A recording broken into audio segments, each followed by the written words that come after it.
Good afternoon. Good afternoon to everybody. Welcome to the third day of our Culture KIrC Fest. This is the festival organized by the U by Lakes project, so the network of 6 European lakes working together. And also it's an initiative from the region of Alentejo to celebrate the importance and the significance of the rural endeavors in the culture endeavors in rural areas. We want culture to be part of the European dream, and it has to be done, of course, with the creative clusters in urban areas, and also with the creativeness, the culture, the heritage, and the artistic practice from the rural ones. So this is the third day. We are very glad of doing this event because we had two amazing first days. In the first day, we had the European Institute of Technology, the European Parliament, the European Commission. In the second day, the same, we had European networks, the European Parliament again, with the second member of European Parliament speaking to us. We had two interventions from the European Commission, and indeed a set of lively discussions between those institutional members and bottom-up initiatives and bottom-up projects, programs and networks from the rural regions.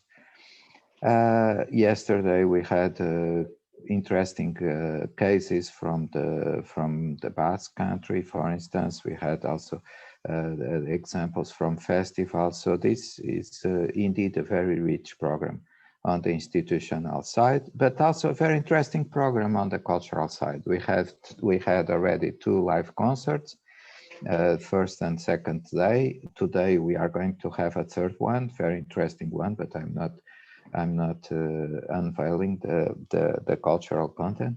And we are, as we did yesterday. Yesterday we had the premiere of a short movie talking exactly about that perception we could have of the liveliness and the interest of culture and heritage and knowledge, wisdom from rural areas. So today we are also having the artistic performance and the podcasts, and again in afternoon the live concert, and after a video-based concert with several performances. We were doing a very, very interesting and appealing call for artists. A lot of artists from our own region of Alentejo came, but also artists from a little bit everywhere in Europe. So we are extremely proud of having these sourcing these amazing contributions. So we have everything ready to have also a third day, a very good last day of our festival. The first edition of this initiative organized by U by Lakes was last year between May the 9th and June the 6th.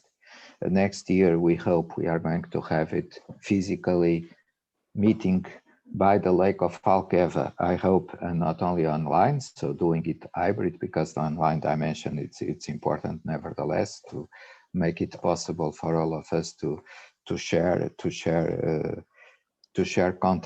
contents and to share ideas regardless borders.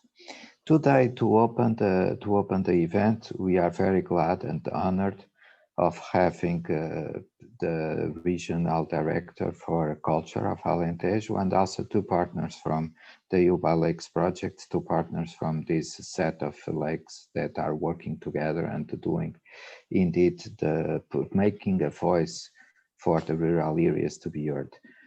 Today we had the news that a new project was approved exactly by the same set of regions, so it makes the case for the interest and the relevance of these cooperation networks at European level. With me today, we have to moderate the event my dear colleague Celine Sauer. Celine is German, so it makes it possible to have on the event the three working languages to the European institutions. We are doing it mostly in in English, but we had also French interventions. We are also using the French language today. So if there are German speakers in the audience, feel free to ask questions in German, because Celine is going to help us making it possible to use the 3 working languages in Europe. So Celine, please introduce yourself, and thank you so much for being with us moderating the event. Yes, thank you, Marcus, for this nice words and introduction. So hello, everyone, from my side. I'm Celine Sauer. Currently, I'm sitting in Austria, so it's really international here today. I'm very happy to join this 3rd day of this great online event we have together, and I'm very glad to moderate this session together with Marcus, and looking forward to these next hours we have together. Thank you, Celine. So now perhaps we could start with our guest, and we have to open the day, Mrs. Ana Paula Amendoeira. Ana Paula Amendoeira is the Regional Director of Culture for Alentejo, which is quite something, because Alentejo is a very rich, culturally very rich region. We have wonderful heritage. That's one of the responsibilities of the regional director, is preserve and enforce the preservation of that heritage. If we see it on per capita basis, I would say that in Alentejo we have more cultural goods and heritage than in a lot of other places in Europe. So Ana Paula Amendoeira is going to address the event in French. There is on the live broadcast on Facebook, there is automatic translation, and after I will make a very short summary of Mrs. Amendoeira's words in French. So please, Dr. Ana Paula Amendoeira, the floor is yours. Bonjour à toutes et à tous.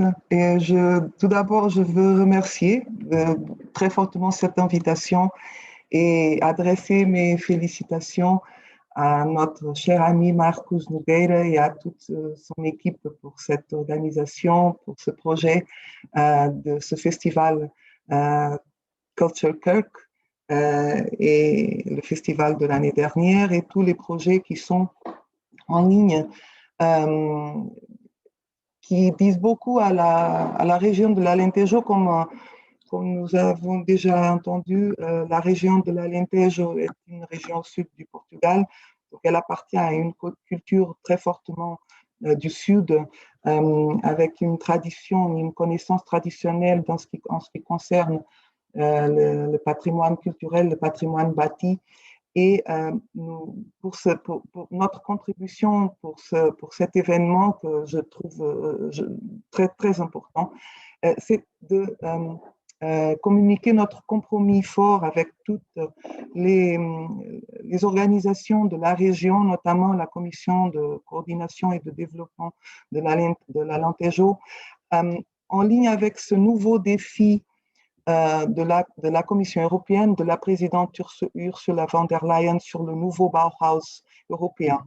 Et en fait, cette proposition, elle vient tout en rencontre de ce que nous trouvons extrêmement important pour les régions comme la nôtre, pour une nouvelle proposition en Europe d'une alternative à une vision de vie culturelle, où la culture est transversale à toutes les dimensions. Et c'est à l'Europe qui appartient, de mon point de vue, cette proposition d'innovation et de créativité sur les défis que notamment la pandémie nous pose. Les propositions du nouveau Bauhaus européen en ce qui concerne les rapports intergénérationnels, les rapports entre l'environnement, le patrimoine, la culture, les connaissances traditionnelles pour une circularité de l'économie sont aujourd'hui à l'ordre du jour de notre programme de travail en ensemble avec les autres organisations de notre région, de la commission de coordination et de développement de la région de l'Alentejo, j'ai déjà cité, mais aussi l'université, tous nos amis portugais qui ont intervenu dans les jours précédents, mais aussi aujourd'hui, que je veux aussi saluer très fortement. Les activités culturelles de la région, nous parlons de la région de l'Alentejo, c'est une région très peu peuplée, elle a la dimension de la Belgique, mais seulement 500 000 habitants. Donc, on a besoin de masse critique, on a besoin d'un nouvel apport. Nous trouvons que ce projet du nouveau Bauhaus européen vient à l'encontre de ce que nous voulons construire et bâtir ici. Alors, pour ne pas prendre votre temps, je voulais juste laisser notre compromis de travail en ligne avec ce projet et d'autres projets nous sommes déjà en train de travailler ensemble, d'adresser mes félicitations à toutes et à tous les artistes et les agents culturels qui participent dans cet événement et vous inviter quand tout ce fléau passe, on espère que ce soit vite, de vous inviter à visiter cette région de l'Alentejo et notamment la région du lac d'Alqueva. Vous soyez tous les bienvenus. Merci beaucoup à tous et bonne séance.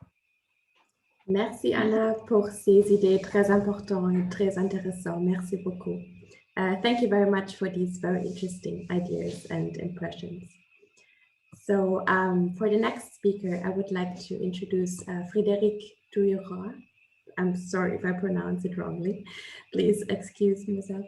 From the community of Communes of Lake Aiguebelette. And he's the mayor of the municipality of Aignes from France, and as well the vice president for culture, communication, and territory project for the community of Communes. So very welcome to Frederic, and please, the stage is yours. Hello everyone, and thank you for your introducing me. Well, I am sorry for the names, the local name that can be a bit tricky to pronounce to foreigners, but I can't help.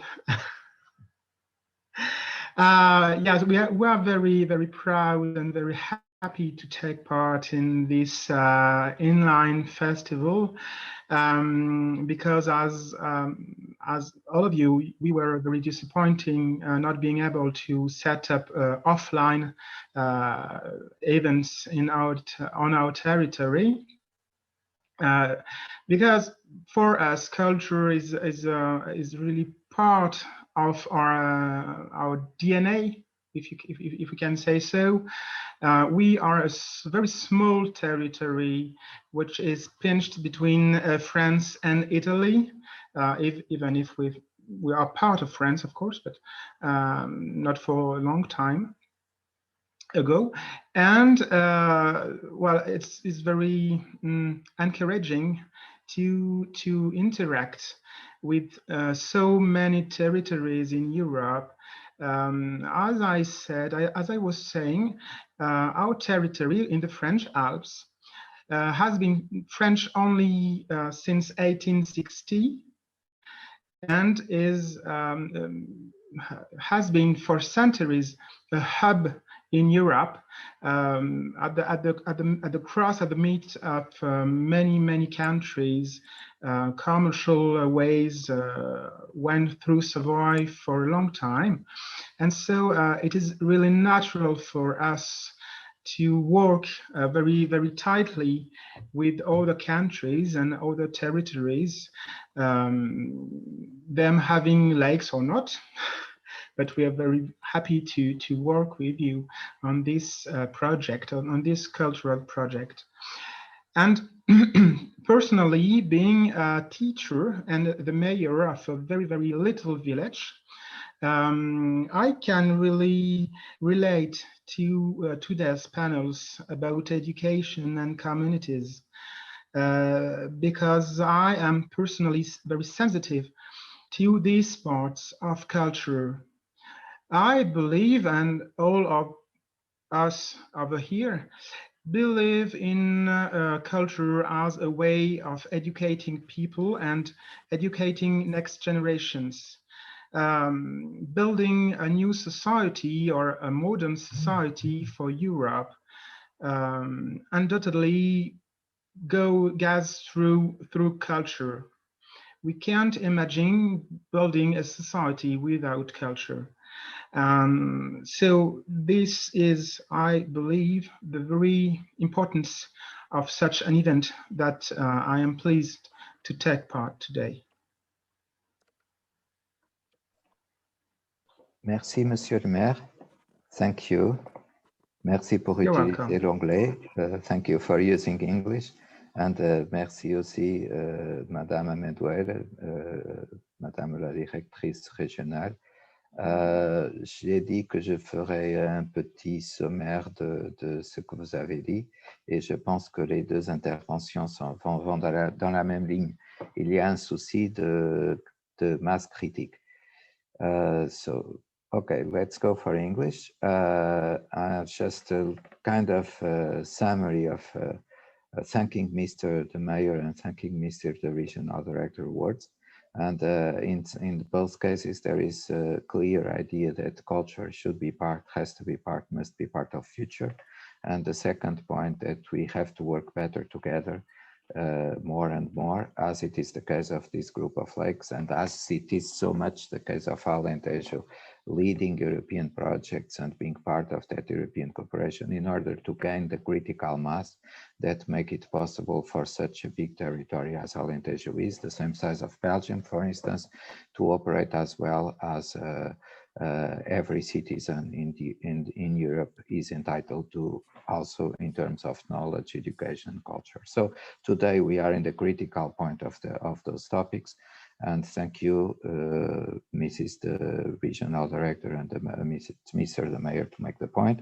And now we are moving to Greece with another partner of this group of lakes, and a partner from the beginning, from the earliest hour, representing a very, very nice piece of territory, amazing lake in Greece, and bringing another dimension to the one we are discussing today, that we have to take care of our communities through education, through sharing, through culture, through these endeavors relating artistic practice with communities empowerment, but at the same time we have to take care of nature, to take care of biodiversity, to take care of environment, and this is clearly something that you are succeeding very well in your lake in Greece. So please, the floor is yours to our Greek partner from the lake of Angeliki. Yes. Okay, so Okay. if I didn't pronounce the name yet, the name well, but it's like an angel. It's like an angel. Okay, just talk about your lake, your experience, and welcome to the event. Good evening to all of you. I am Angeliki Dimaki, an environmentalist, and on behalf of Lake Kerkini Management Authority, I would like to welcome you on the third day of the festival, and I would also like to thank all the participants for their invaluable efforts. Lake Kerkini Management Authority is responsible for the protection of the Lake Kerkini National Park, which lies in the northwest part of the prefecture of Ceres in North Greece.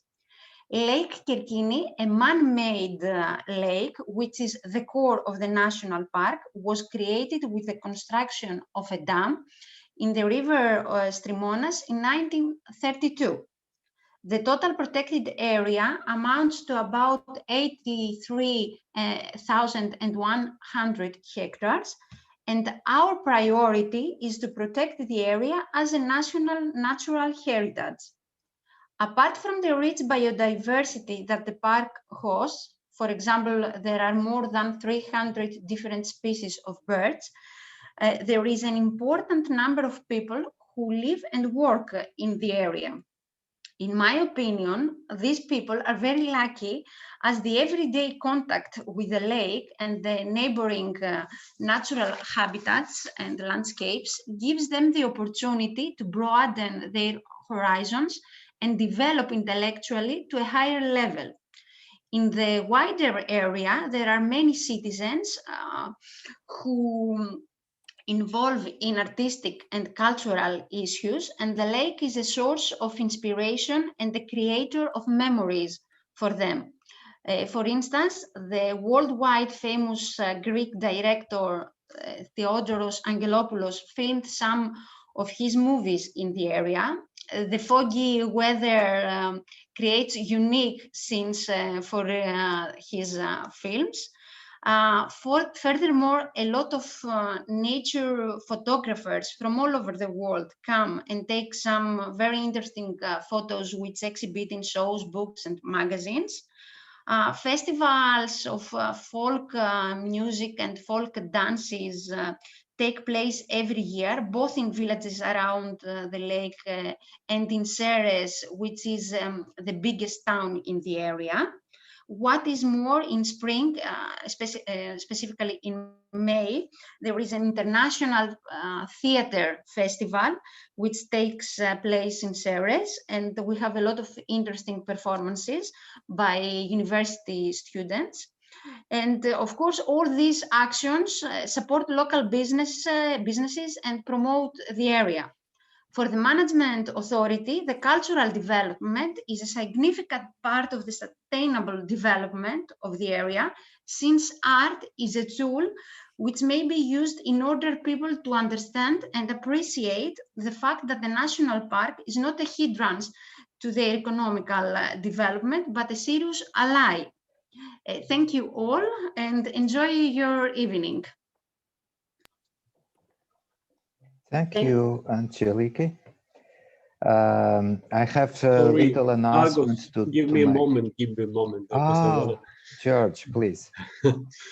As Elsa from Greece, I want just to interfere a little bit to give my greetings to everybody. I am the director in the region of Central Macedonia. In the Lifelong Center, we have some departments in all of the region in this big region with 2 million people. But I was born in Ceres. My town is in Ceres, is near to the lake, and we love this lake, and we love this program, all these projects we do, and we will support everything we do upon these projects. We also today we are planning to make some new not museums, but something like exhibitions. And now we're making 2 exhibition halls. And we are planning to make one on the dam, on the Lake Kerkini, in one place where the dam, the Barents is. And it's going to be an augmented reality and with virtual reality and these things, 2 expos and 2 sides of the lake Kerkini. And also one in Amphipolis, because Amphipolis is very near to Kerkini, is half an hour from Lake Kerkini. Amphipolis, you may know it from Great Alexander, okay? And we want also to make many cultural things and projects into this area. So it's good to support, good to know we have the new project also running, and we'll be here and wait for you to come in Kerkini next year. Okay. Thank you very George. much. Thank you, George. Thank you, Angeliki. And hope to see you physically soon.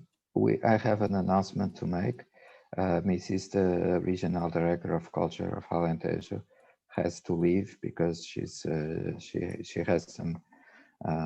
She's busy and can't be with us for all the afternoon. So thank you so much. Merci, Madame la Directrice. Et bon, on suit avec l'événement. Donc, merci de votre intervention. Merci beaucoup à tous. Merci, monsieur. Merci. Une bonne journée à tous. Merci. Celine, can you help me introducing the first artistic slot of the event today? Yes, sure. So now we would like to move to Romania, as we are very internationally today. So I would like to introduce Mrs. Cleopatra David from Bucharest. I think she is joining from there today.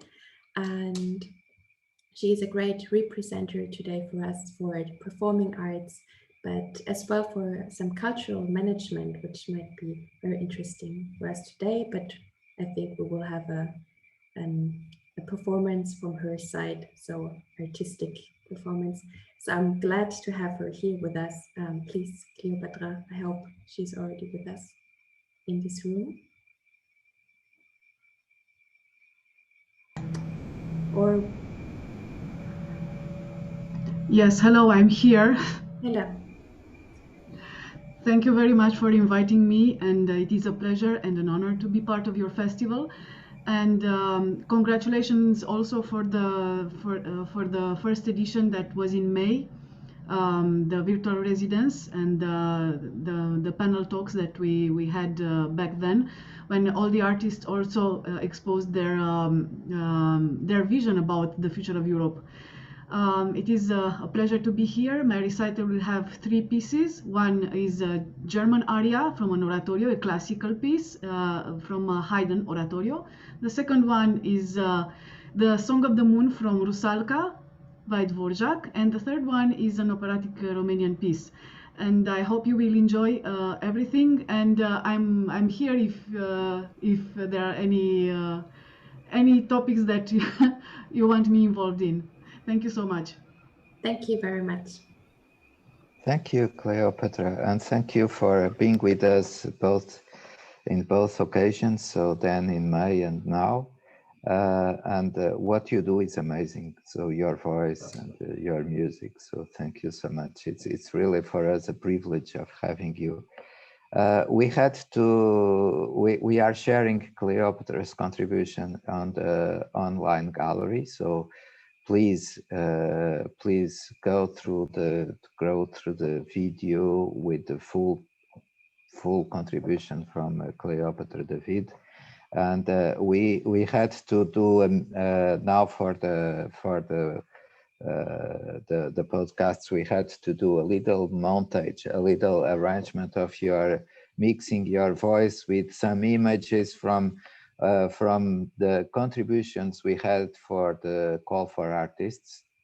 Also, this time we did a call for artists, so we had contributions from a little bit everywhere, and it was a pity not broadcasting it online, so we were apologize for we did it. We made a little bit of a mixture between your voice and the images from the artists that sent us their contributions. So please, David and Monica, if you want to start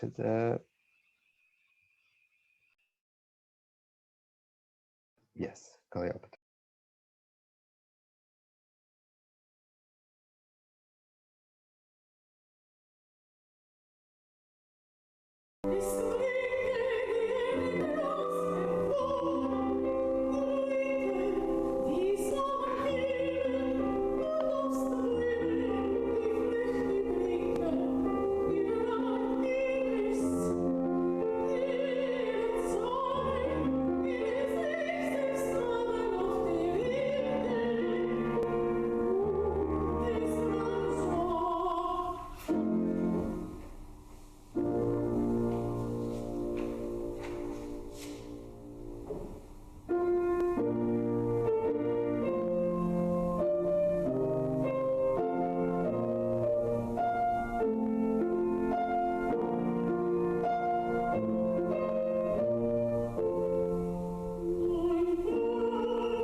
Thank you very much for this, and many, many thanks to Cleopatra for this amazing performance we could watch and listen to. It was a real pleasure to listen to your voice, and thank you very much for this.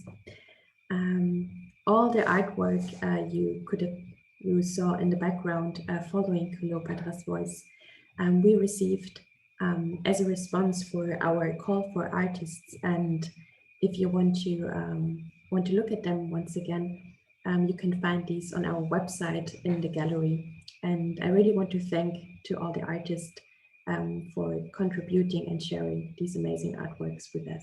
So thank you.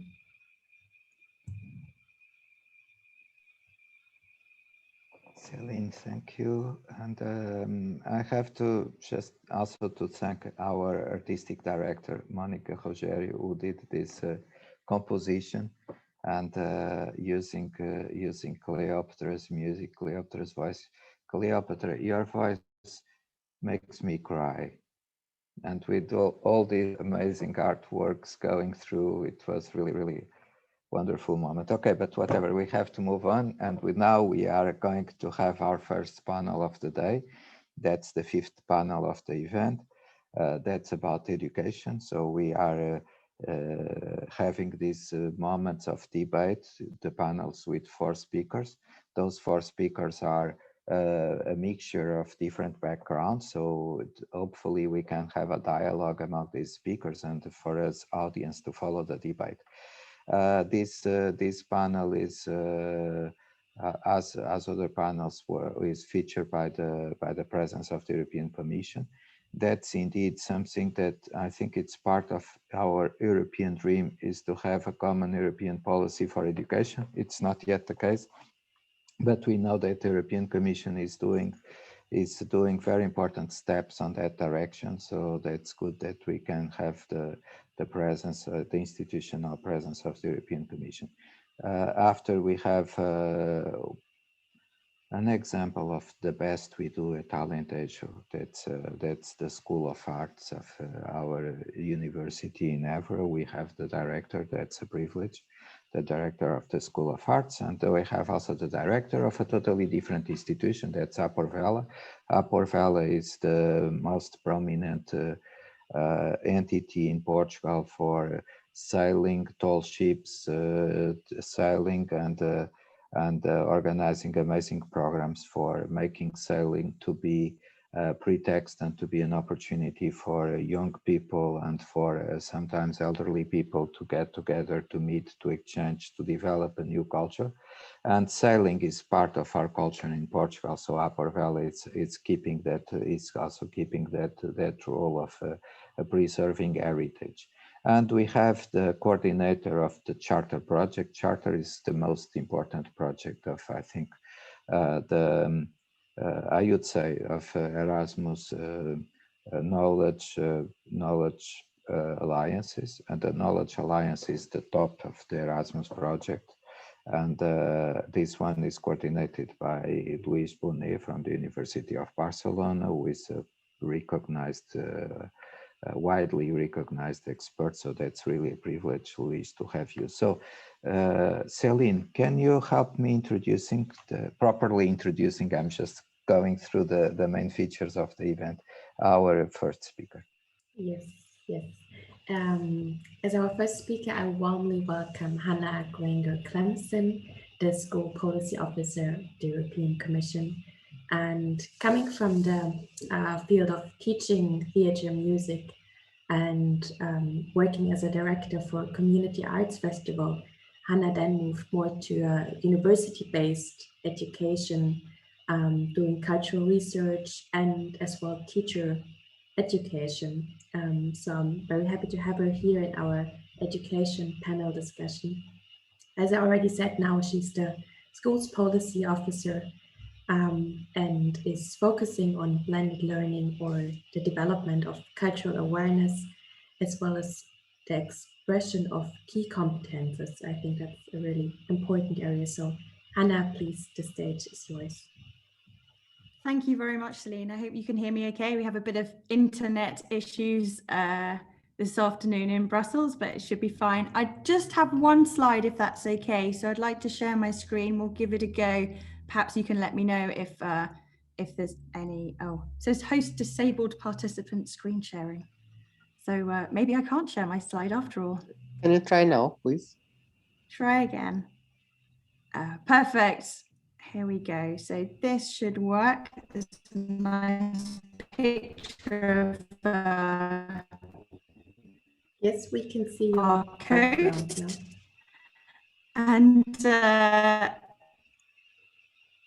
I just start from that, it's a nice blank slide. Your computer, but not we'll yet start the from white. presentation. We'll start with a clean slate. And as you said, Hannah, I'm afraid okay. I cannot see your slide it says yet. I'm screen sharing. It might be, there might be a bit of a delay. We can hear you.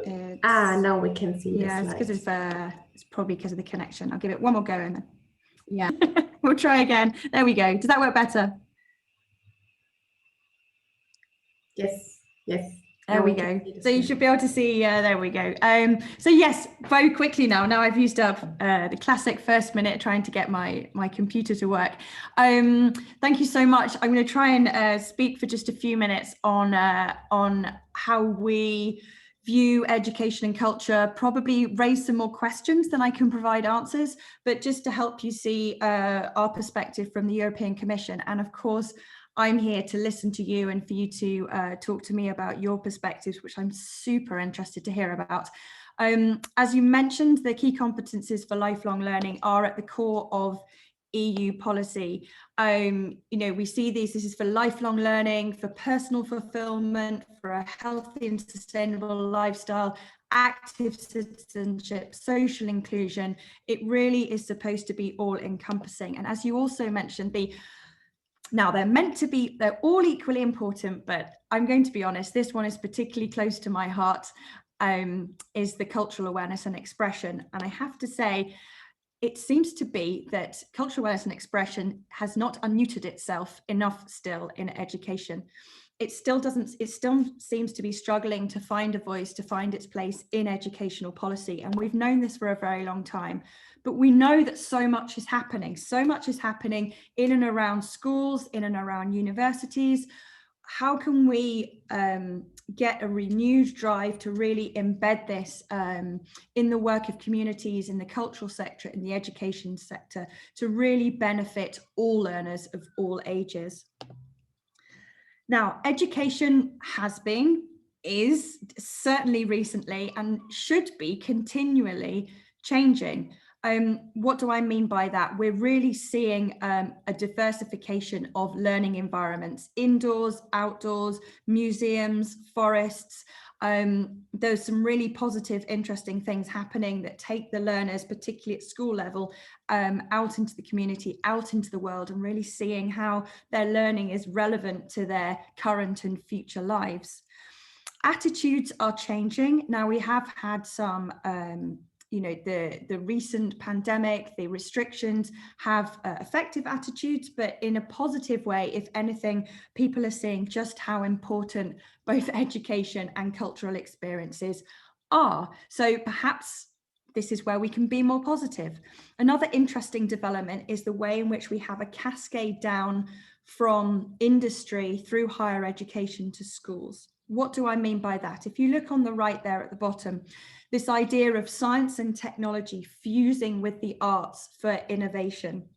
This is something that's been happening in research, in design, in startups for a while. And now we're seeing, and we're supporting it at European level, this happening in higher education. And then, of course, the obvious question is, why wait until young people are 18 years old, or just those who go to university, who experience this interdisciplinarity? So I think that is also a really interesting change. we've mentioned it, and you've mentioned it already in the start of this event about the importance of community, of education partnering with cultural organisations, of being part of a community. We might also think of education institutions of having their own culture, and they are a community themselves. They're a group of people with particular sort of behaviours and values and striving towards certain goals. What is perhaps I would say a little bit sad is when those things, those partnerships, those beautiful things are temporary. Now they can be great happenings, festivals, events, partnerships, but we really, I think, need to question how can that really make a change in the culture of education, to think about how such partnerships can be more lasting. So not just going to a museum one day in June.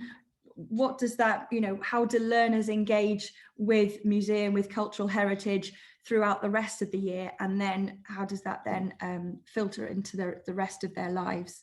And of course, we're talking about benefiting all learners there. So I think the question for us really is, how can we as the European institutions support countries, systems, and education systems in particular to really embed cultural experiences as part of what they're trying to achieve.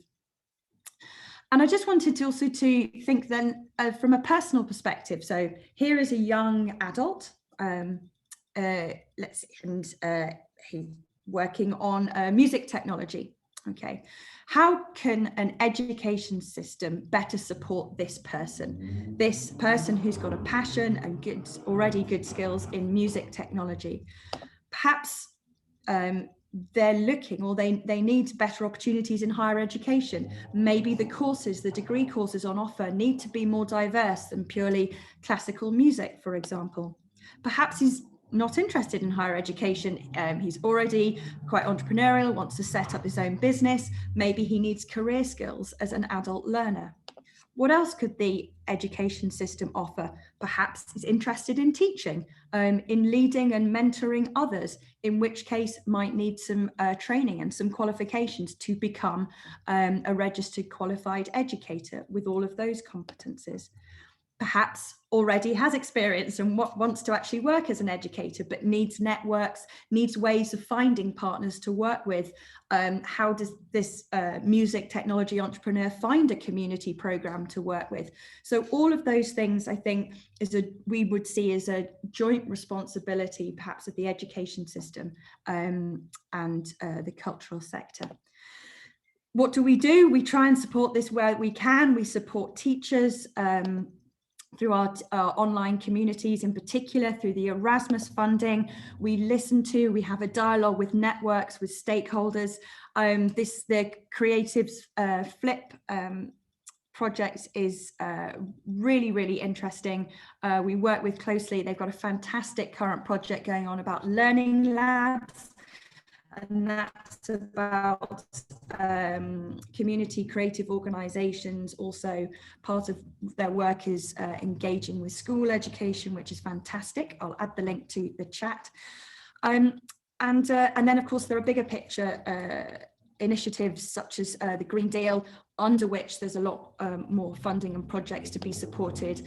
And another particular thing I wanted to share with you is we are working this year on a recommendation on blended learning, which absolutely says education, culture, including sport, these partnerships are important and can help diversify the environments and tools that are used within the design for learning. So there's a lot to look forward to. That's just a quick share of what we're doing, and I'm really super interested to hear from you, and particularly these projects, which I think embody a lot of these values. So thank you very much. Thank you very much, Hannah, for this great presentation and all these interesting ideas and thoughts and sort of all these aspects bringing together. And I really liked how you expressed and stressed the aspect that we can support this. So not just do changes, but really support that we go on and we improve our education and drive it forward to go hand in hand with the culture And I really like these ideas. Thank you. So Marcus, I would give the word to you. Yeah, and indeed, it was wonderful presentation from the European Commission, because that's inspiring to see that you have a vision that is very close to the best that can be done on the ground and concretely with actual projects. And that's the case. That's what we are going to show now. So one of the best, I would say, one of the best examples of what an university can do on that field comes from the University of Évora. We are privileged today of having the director of the School of Arts, also member of the board of the European Joint Programming Initiative for Heritage and Culture. So Professor Anna Tels, please, the floor is yours. Hello, and thank you very much for welcoming me. Can you hear me? Perfectly, yes. Okay, so hello and good afternoon to everyone. I was, before telling you more about the School of the Arts of the University of Évora, I would like to wholeheartedly thank the organizers of the KIrC Festival for inviting me and granting me the opportunity to take part in this great project. It really is a privilege. I would like to share my screen if possible. Can I do that? Yes, yes, I think so. David, are you there? So, Yes, you can. okay, So, okay. I'll see if I can go for the whole screen. Yeah, we can see it already, but not big as the full screen size. Okay. Is it So, okay, but try to make it bigger. It's not in presentation mode, I believe. Yeah. I was trying to put it in presentation mode, but somehow it didn't work. Nevertheless, we could see it, Professor. Yes, it was fine. We could follow it. It's okay, not. I'll do that in a moment. I think it froze somehow. Let me try to. Can you see anything now? No, I think you have to share again the screen. Yeah, I'll try to do that. Oops.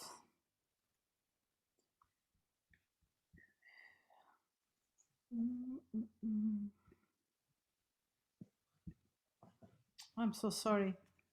Somehow it froze. If you prefer, you can send us the presentation.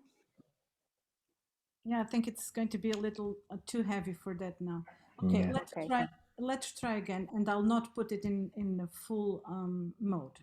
Let's see if it works like this. Does it work? Okay, fine. Yes, we can see it. So I'll please. do one like this. Yeah. Bear with me. I'm sorry about it. I think it's a little bit heavy as a file. So anyway, the School of the Arts of the University of Évora, whose leadership I currently assume, is a vibrant higher arts education institution located in Évora, Alentejo. It is deliberately, let me see if it goes on. Yeah, okay. It is deliberately transdisciplinary in its structure and its ethos, because we believe that arts education should celebrate the plural in arts, whilst conjoined with rigorous academic inquiry and cultural edginess. The school's curriculum comprises architecture, design, music, theater, and visual arts multimedia, thus combining performative and non-performative arts in graduate and undergraduate courses that span from first cycle degrees to doctoral studies. We emphasize that artistic creativity requires a lively cultural curiosity, which should extend to the sciences and technologies. Throughout their studies, our students are spurred to learn about and from other arts, and indeed other academic and professional areas. We furthermore aim to interweave bold artistic experimentation and rigorous scientific research.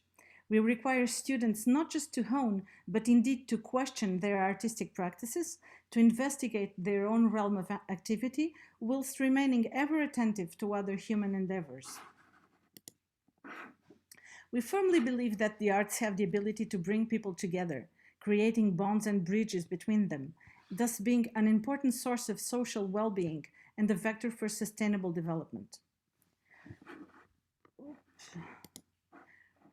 For that reason, the number of cultural and artistic activities, as well as of social responsibility and community projects, has greatly augmented over the past few years.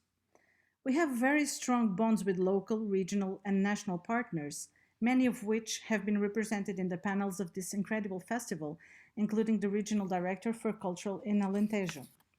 I believe she's with us right now. Internalization has been a key tenet of my term as Dean of the School.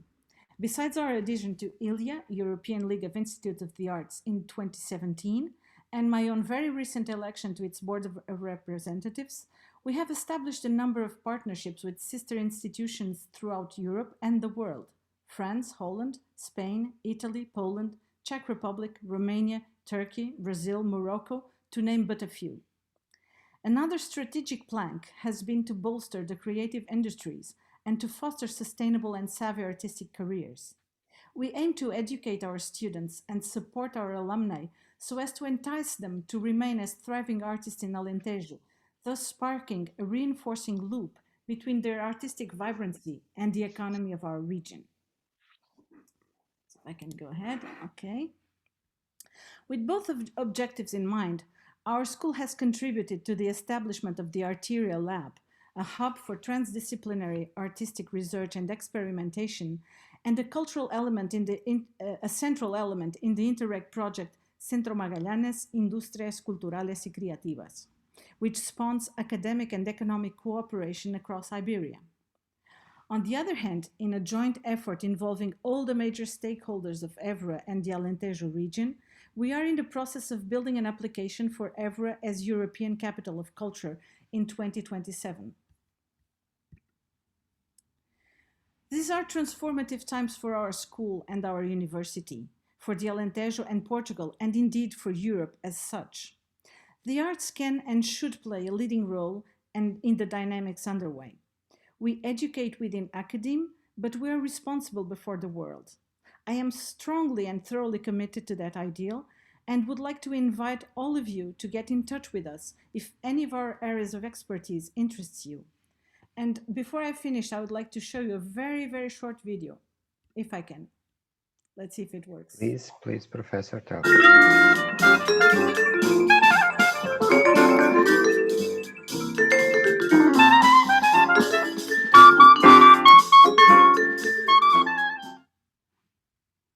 That's a very short presentation we made for our 11th anniversary, which was celebrated in 2020. So we were confined, of course, and we could not celebrate in person. So we decided to do something different and to put 11 years in 11 seconds. So that was the exercise. Anyway, thank you very much for your attention. And of course, I'm totally available for any questions you'd like to ask in the end of the panel. Thank you. Professor Anatelis, thank you so much. And as you all know, I'm the permanent representative of Alentejo in Brussels. So I can say how proud we are in the region of what is done in the School of Arts of the University of Évora. Your job is amazing. Your contribution is outstanding, not only for the region, but also indeed for Europe and globally. So thank you so much for providing us with such an inspiring example of how to do well in education, and that vital idea of cross-disciplinarity and attracting young people for the creativeness. And so thank you so much. It was a privilege to have you. And now we are keeping with a very, very interesting example of crossing several disciplines, because on the center of our next speaker, the central interest is sailing and the maritime dimension, but there is an amazing work APORVELA is doing on the social and educational side. Lluís Santos is a very close friend of mine, so I think I have to ask Celine to introduce him to do it more properly. I hope I can introduce you well enough.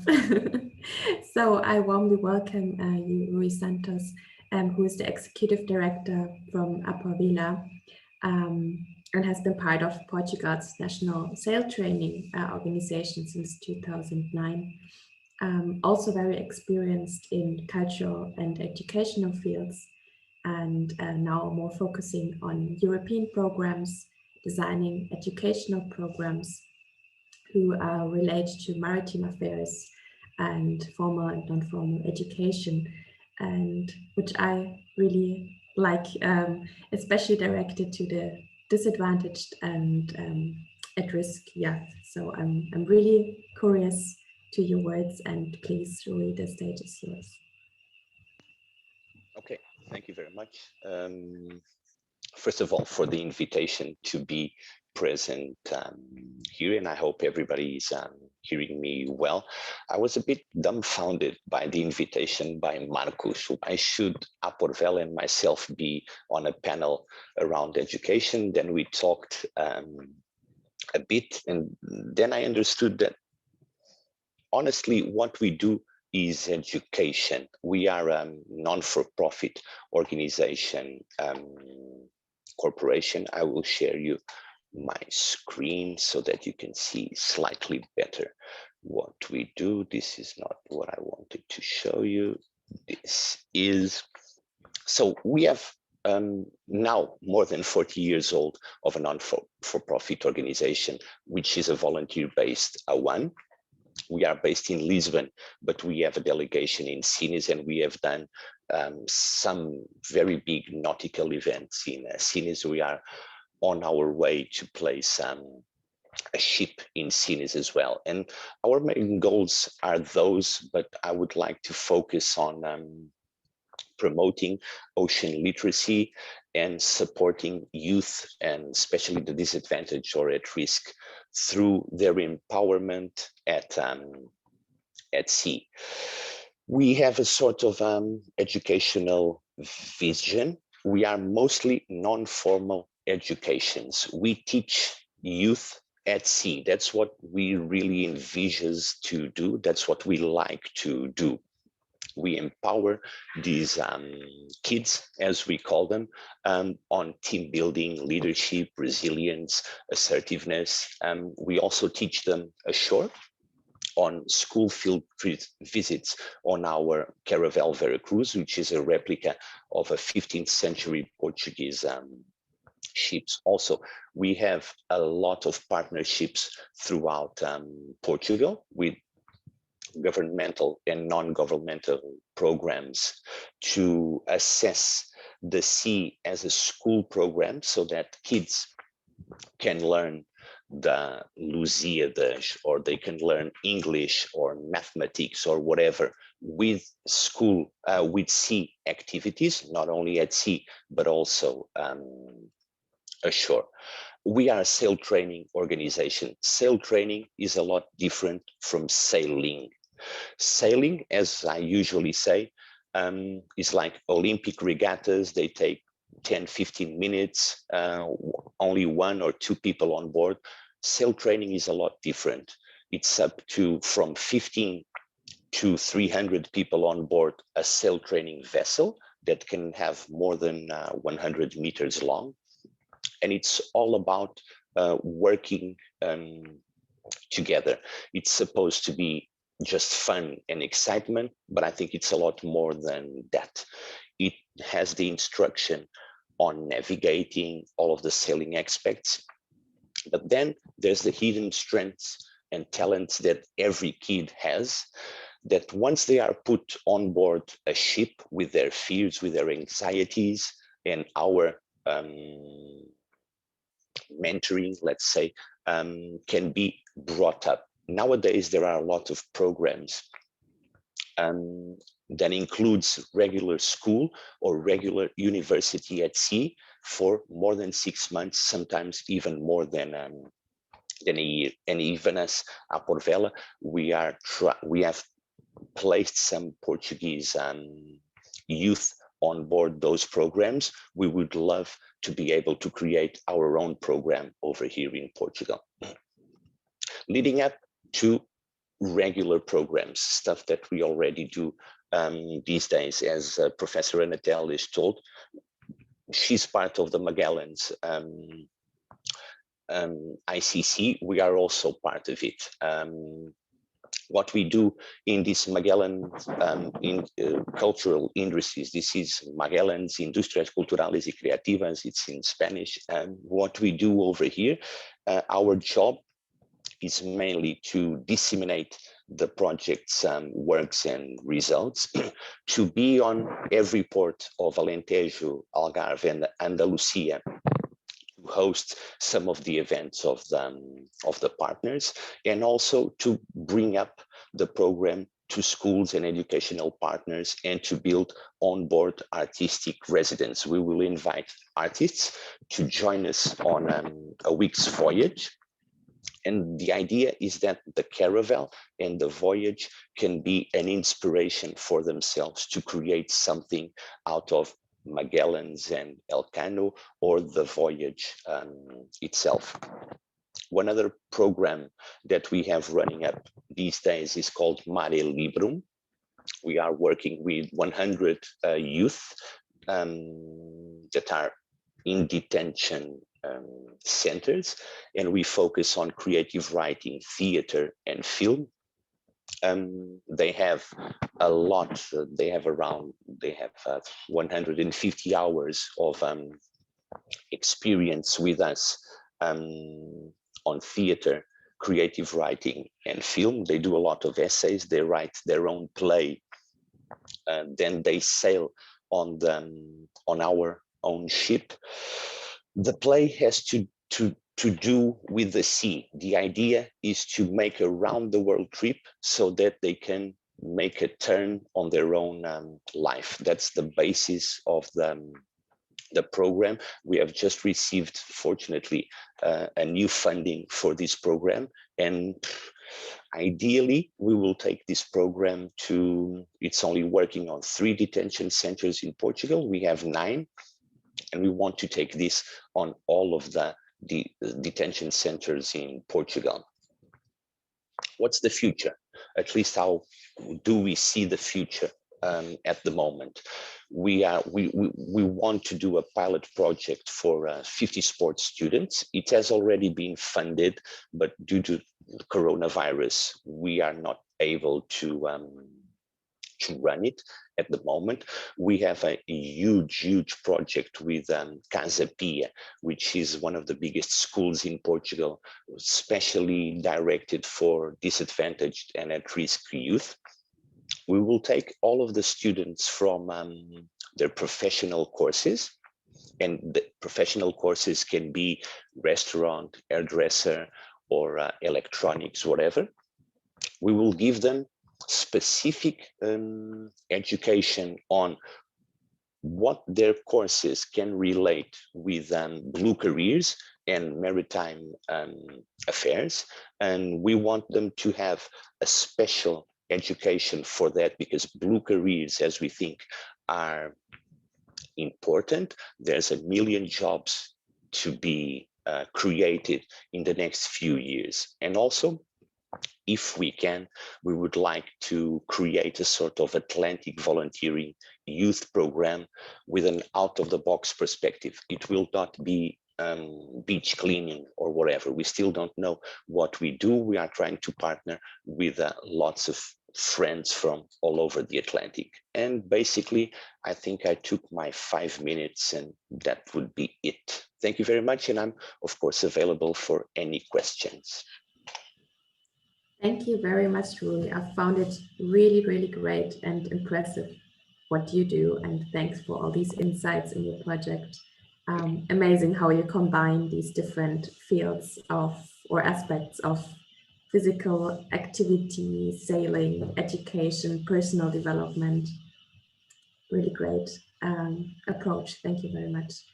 Marcus, I would hand over to you. Celine, you are absolutely right, because I could witness, I could see in practice how so many times all along those 40 years, APORVELA changed lives, changed people's lives because of the experience of being part of a sailing team, because of the training, because of the approach to the sea, because of mixing, giving us this legacy of heritage and companionship. So it's really unique what you do, and that's a great example how to use every available opportunity for indeed transforming lives and keeping this voice of this way of being part of the community. So thank you, Rui, for your presence, for APORVELA's presence here. We are now moving on the program. We are a little bit late, not dramatic, just a bit. And we are now very privileged of having, I would say, a star professor. So someone that is widely recognized throughout Europe. And Professor Lluís Bonet is professor of public economy. It's the director of the doctoral program in cultural management at University of Barcelona, but it's also a lecturer in 40 different universities globally, and is for instance the president of the European Network of Cultural Administration of training centers for cultural administration. So really a huge experience that Professor Lluís Bonet is bringing today to share with us. So that's really a privilege to have you with us. So Professor Bonet, please, the floor is yours. Thank you very much for the invitation. It's really a pleasure to be not in Alentejo. I would really love to be with you there, but you are welcome. Well, we'll come to Alentejo because one of our ecosystem analysis will happen in Alentejo. Alentejo is part of our charter project, and we are planning to do an ecosystem analysis there. So trying to learn from the bottom, from the side of as we were learning here. I was enjoying so much the presentations from the different institutions that are doing these wonderful experiences. So I think Europe is so diverse, is so rich. Sometimes we are looking only to specific places, but the richness is everywhere. And sometimes we don't see enough to our colleagues from our own latitude. And I think this is a richness that we have to give visibility. So thank you for the invitation. And I'm really like to come and to enjoy and to learn from you. Well, I know I have very little time, so I will try to explain or to share with you I was preparing a screen, but I don't know, excuse me, where it is here. Sometimes that's the problem of preparing something, files, probably it's here in some place. Well, if not, I will do without explanation. It's not important. It's the problem of having too many things together. No, sorry. Okay. It should be in the bottom, maybe the share the screen. Yeah, but I don't know why it's. No? Okay. Yeah, in general, it always works. But I was looking to the advanced, but I don't see there. And in the basic, which is in general where things are. But well, don't worry. We can do without. I'm quite used to use both PowerPoints and other kinds, and this time because I only have 5 minutes. So what is Charter about? Charter is a European project founded by the European Commission under the umbrella of the Erasmus Plus project. And what we try to do is to analyze the training and educational market and the professional market in the field of cultural heritage, and trying to look to the future to see if what we are doing in our schools, in our training, in our permanent long life training strategies fits with something which is changing so fast. Technologies are pushing us. Digitalization is very strong, and artificial intelligence is just in the next corner. At the same time, we have challenges like this green economy challenge, which oblige us to think on how we have to do things in a different way in order to be sustainable. And the goal of this project is to create an alliance among stakeholders all around Europe in order to try to make possible that our professionals, cultural heritage professionals, could be moving around Europe and abroad, because we only want that Europe could be the focus that other countries on the world looks in order to learn from our experience, to our activity, our capacity to work with our cultural diversity, the way that we do things. And we are trying to see the gaps, to analyze the gaps that there are between our educational system, our industry system, public and private, because the cultural heritage sector is both public owned and private owned. We have museums, we have libraries, we have archives, we have archaeological sites, we have the whole wall of craft or an intangible heritage. So there's plenty of different activities, and what we try to see is to build an alliance among all these stakeholders in order to say, okay, what is the future? What are the future needs? Do we need to change our curriculum? Do we need to change our way to support our young generation in order to be in this permanent educational trail?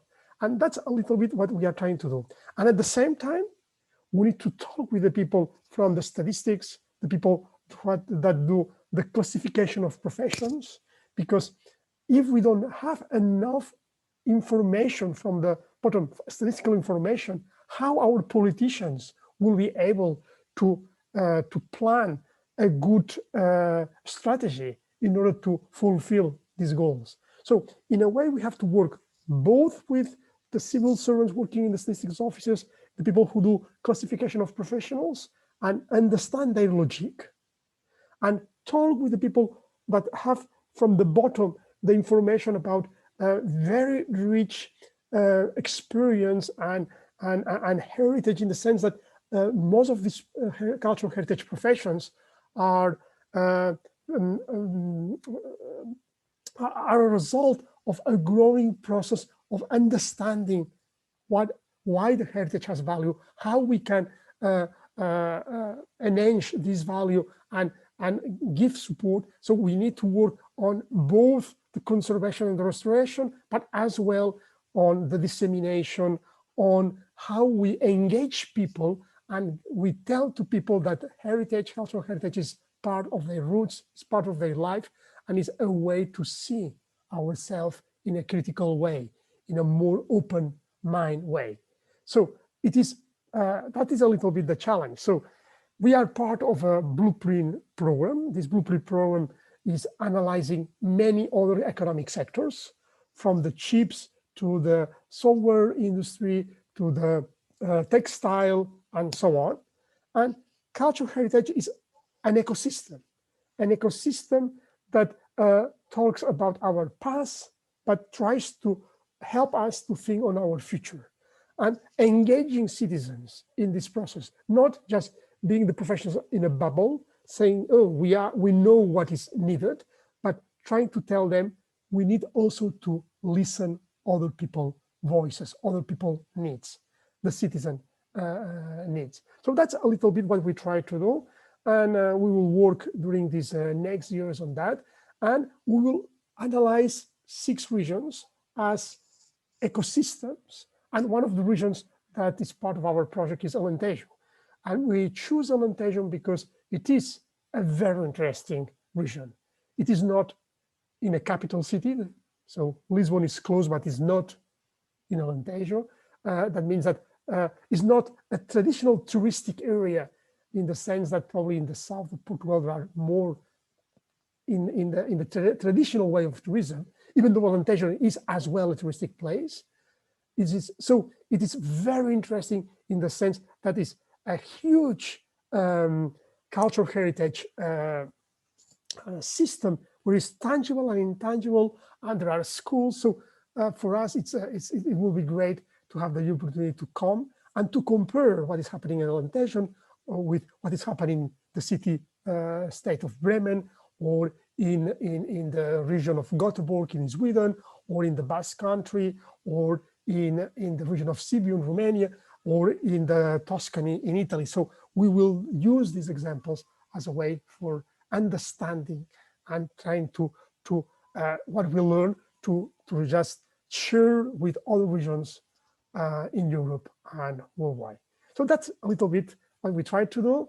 And we are really very, very pleased to be here and to support and to do the synergies with this other project. I must say that I would like to go as well to these lake regions. So that are the kind of synergies that means working together in European projects. So I'm open to questions and in the debate. Please feel free to ask me other things. Thank you, Professor Bonet. So all of you could see why Charter Project is the best Erasmus Knowledge Alliance project, because really what you are doing is amazing. You are integrating all the aspects and addressing one of the key issues for the regions, that's indeed to preserve, to turn that legacy of heritage into building capacity for the future. Thank you so much. And as permanent representative of Alentejo in Brussels, I could see Charter Project beginning from the earliest discussions after following your ideas and bringing regions to come together. And I have to say that, of course, I was supporting the idea since the beginning. And you were kind enough to invite Alentejo, and we are very, very extremely proud of being part of Charter Project. And you have our full commitment to be contributing very well to the project and performing the best possible way. So we are running a little bit late. I see that there is quite a lot of questions going on the chat. So Celine, please help me managing this time issue. Yes, so to go on, I would like to introduce our next session. We have the podcast we would like to present to you, which is about the co-creation for the new European Bauhaus. I'm really happy and looking forward to this. This will be represented by three great people here. The Patricia Machado, who is from the Contemporary Art Museum of Elvas. And then we have Joseph Mosali. Again, excuse me, please, if I pronounce any names wrongly. Apologize for this. So Joseph is a pianist, and then we have Selena da Piedade, who is a singer and composer, and I'm really looking forward to this podcast now. Yeah, your accent is excellent with Celina de Piedade. It's indeed a Portuguese name, so I could. The other ones, I have the same problem as you. That's difficult. Also for Patricia Machado, and we have indeed the responsible person for one of the most beautiful things in Alentejo. That's our museum for contemporary art and culture of the city of Elvas, and all the region is extremely proud of that museum, and we are very happy of having it here in our event. And thank you, Patricia, for organizing this video. Patricia is also with us, so you can share questions with her on the chat, but we are going to have the video speaking by itself. So David, Monica, please, the podcast moment.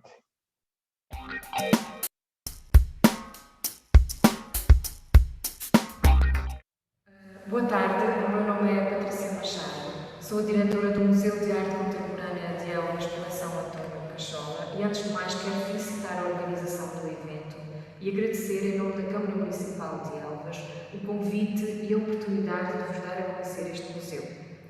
O Museu de Arte Contemporânea de Elvas, coleção António Cachola, instituição com tutela municipal, foi inaugurado em 2007, estando desde 2015 inserido na rede portuguesa de museus. Está instalado num edifício de grande valor patrimonial, numa cidade reconhecida como Património Mundial pela Unesco, e tem como missão elevar a oferta cultural de Elvas, contribuindo para a descentralização do acesso à arte contemporânea, assim como prosseguir com a política de promoção de Elvas através do museu, da sua coleção e das suas exposições, quer a nível nacional, quer a nível internacional, mediante a circulação das obras de arte. A coleção António Cachola é considerada uma das mais importantes coleções privadas portuguesas e mantém-se em constante atualização. Em 2016, esta coleção recebeu o Prémio A ao Colecionismo Privado, atribuído pela Fundação Marco Madrid. Dedica-se em exclusivo à produção artística visual portuguesa, sem balizas disciplinares ou temáticas, conta com mais de 850 obras, dando especial enfoque aos artistas portugueses que começaram a produzir na década de 1980 e tem acompanhado as criações contemporâneas nacionais até aos nossos dias. Fazem parte dela as mais diferentes manifestações artísticas, como o desenho, a gravura, a pintura, a fotografia, a instalação, a performance, o vídeo. Alguns dos artistas que integram esta coleção já representaram Portugal na Bienal de Veneza, como é o caso de Joana Vasconcelos, Francisco Tropa, João Louro e o José Pedro Croft. A programação expositiva deste museu, desde a sua inauguração, tem tido dois grandes objetivos.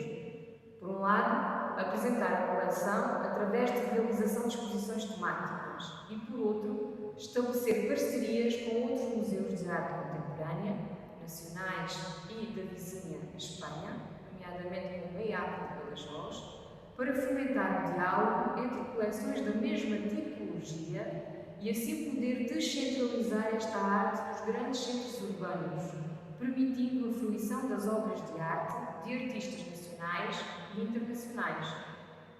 O museu tem também um serviço educativo e essa programação dirige-se a todos os públicos empenhados em conhecer e refletir sobre a arte contemporânea de forma criativa, construtiva e participativa. A educação pela arte é uma aposta desta autarquia, na qual procuramos fomentar o pensamento crítico na comunidade.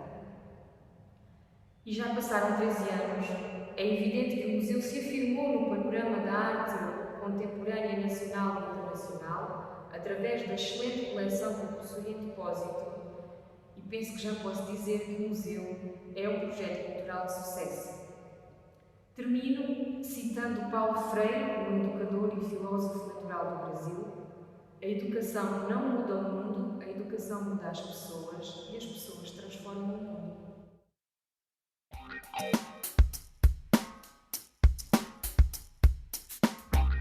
Abbiamo il piacere di fare una passeggiata con Joseph Mussali, un pianista giovanissimo, 19 anni, che si è diplomato al Conservatorio Donizetti di Bergamo lo scorso autunno con lode e con menzione speciale della giuria esaminatrice.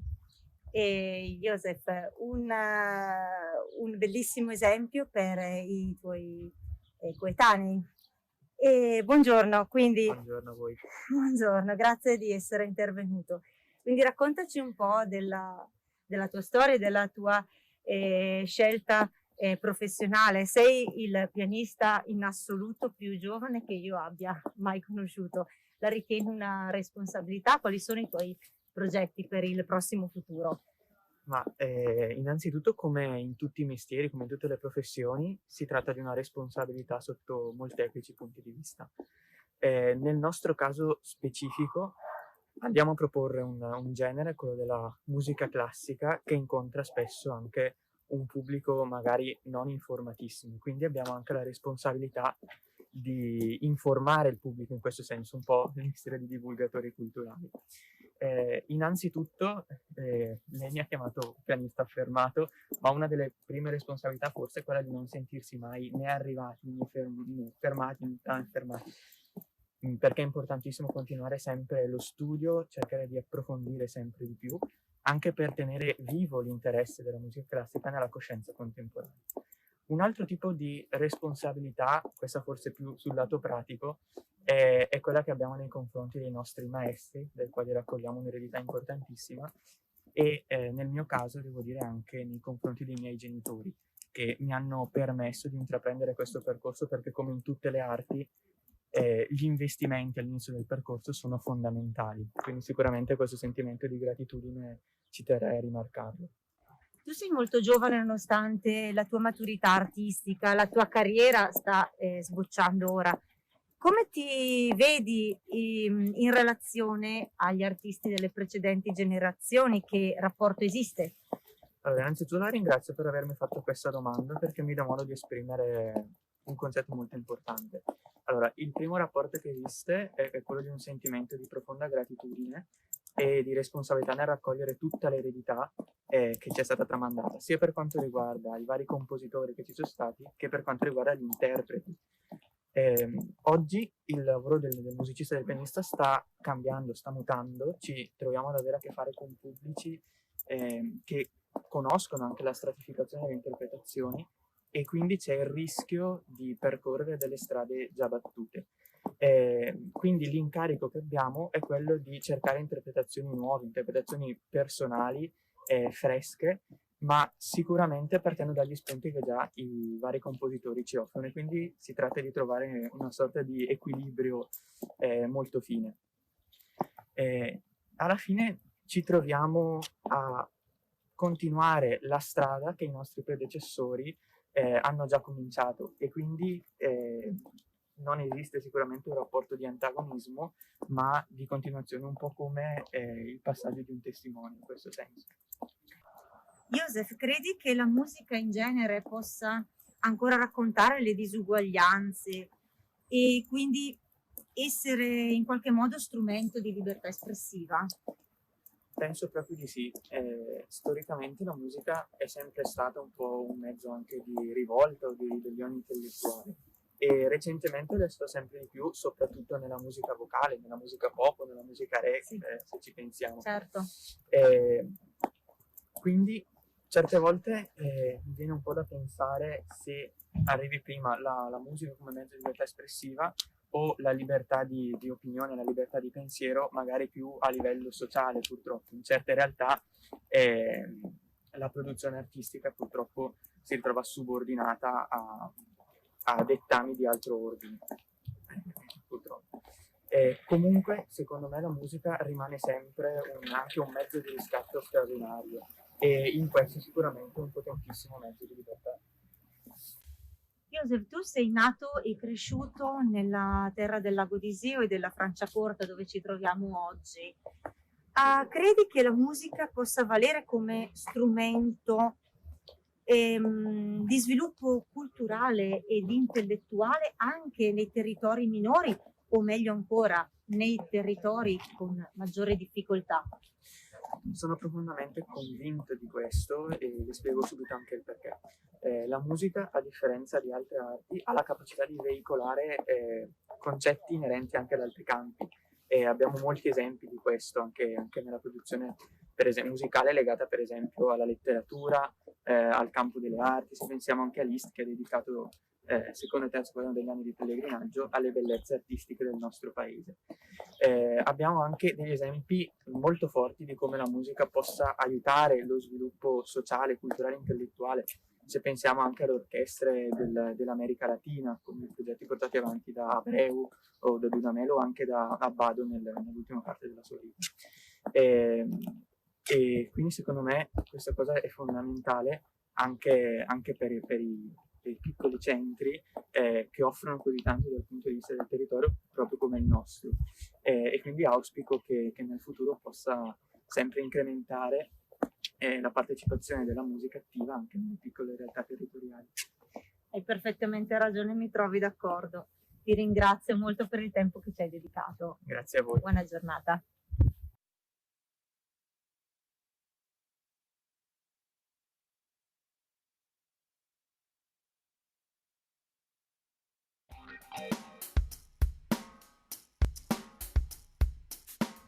O meu nome é Celina da Piedade e sou música, sou compositora, sou professora, trabalho com música tradicional, sou também investigadora na área da etnomusicologia e pronto, acabo por reunir estas funções todas no meu trabalho, um pouco sempre em torno da música e também do património imaterial.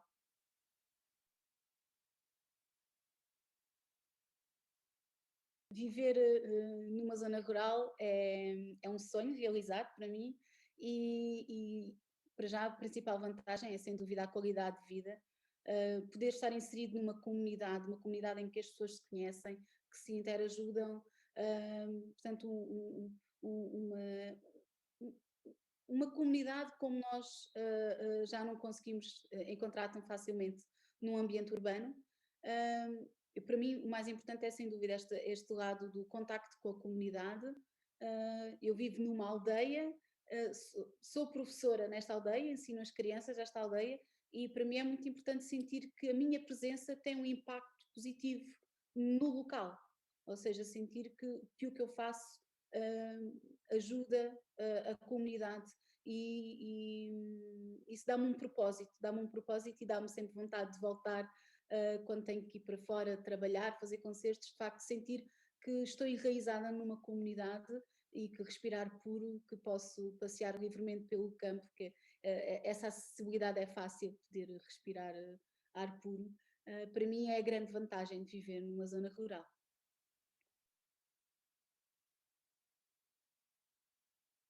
Eu trabalho com música tradicional do Alentejo, pelo menos grande parte do meu trabalho é em torno da música desta região, que é a região que eu escolhi para viver, é a região onde moravam os meus antepassados, portanto voltei um pouco às raízes, e sem dúvida que estar aqui muda a minha visão, muda a minha perspectiva desta prática musical, porque estou mais próxima de quem me pode ensinar, estou mais próxima das pessoas mais velhas, que são baús de memórias e baús de património, e então para mim sem dúvida que estar aqui enriquece muito, viver nesta zona enriquece muito a minha visão da música, também me dá mais espaço para pensar, dá-me mais espaço para experimentar, sinto em geral essa sensação de maior liberdade e maior percepção do todo.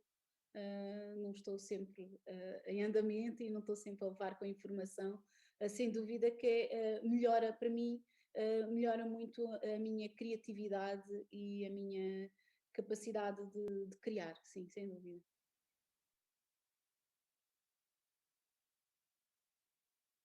A criação de espaços de residência artística, a implementação de programas de residência artística e a criação em concreto de espaços de trabalho possam ser utilizados pelos artistas, estúdios de gravação, estúdios de residência, espaços onde de facto se possa trabalhar, porque é muito bonito poder estar num ambiente ter todas as vantagens do ambiente rural, mas depois é muito complicado não poder trabalhar de forma eficiente.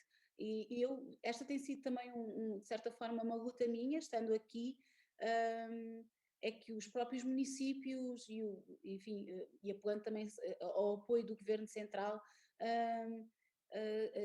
implementarem esta ideia, porque a ideia do que é necessário infraestruturas para criar condições de trabalho, ou seja, também não é só de chamar os artistas para viverem nos locais, mas sim criar de facto estruturas que apoiem o trabalho, que dignifiquem, que de certa forma sirvam não só aos artistas locais, como também outros artistas que possam querer vir temporariamente, querer vir fazer um trabalho de residência, um trabalho criativo, ou seja, invertir um pouco esta tendência que tem sido até agora dos artistas dos locais rurais terem que procurar as cidades para trabalhar, para fazer o seu trabalho, tentar inverter um pouco esse sentido, porque temos todos a ganhar com isso, e o interior de Portugal sofre de um grave problema de cada vez tem menos pessoas e cada vez está mais despopulado, e esta também seria uma forma de trazer a gente para criar e para se ir enraizando nas zonas rurais.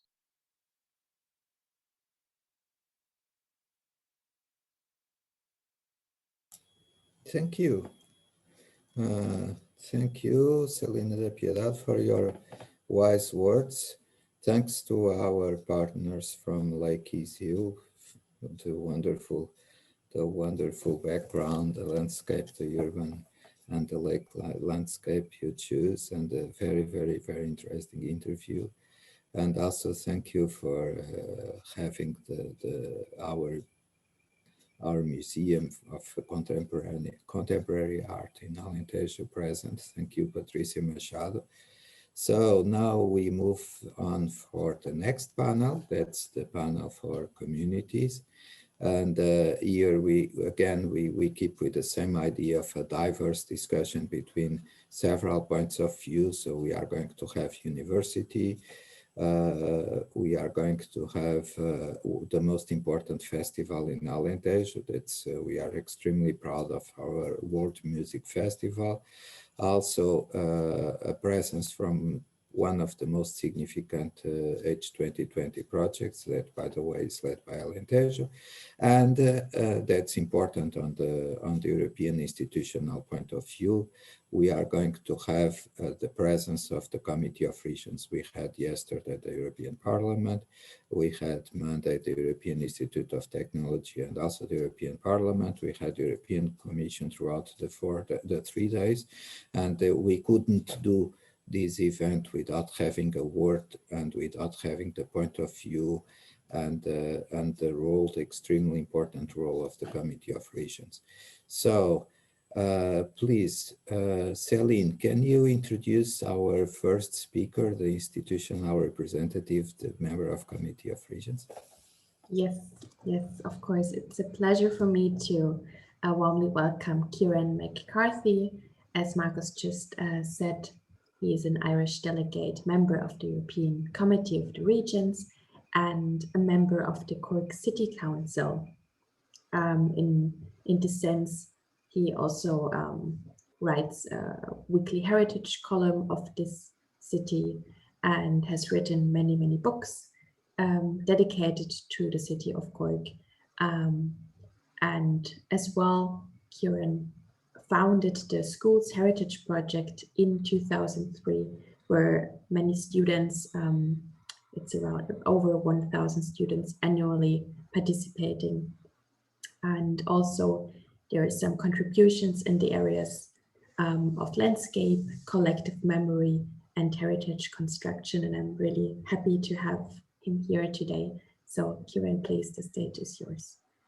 Thank you very much, Celine, and thanks for the invitation. I kind of say it's just really, really inspiring to see the different videos, the music, the poetry, and to hear the various professors in the last session and their interventions. I have to say I really, really miss music, seeing physically music in front of me and someone singing in front of me. And I listened to just before your last break, to the singer, who was absolutely beautiful, and I was kind of, yeah, we need to get back to that as soon as possible, I think, as a society.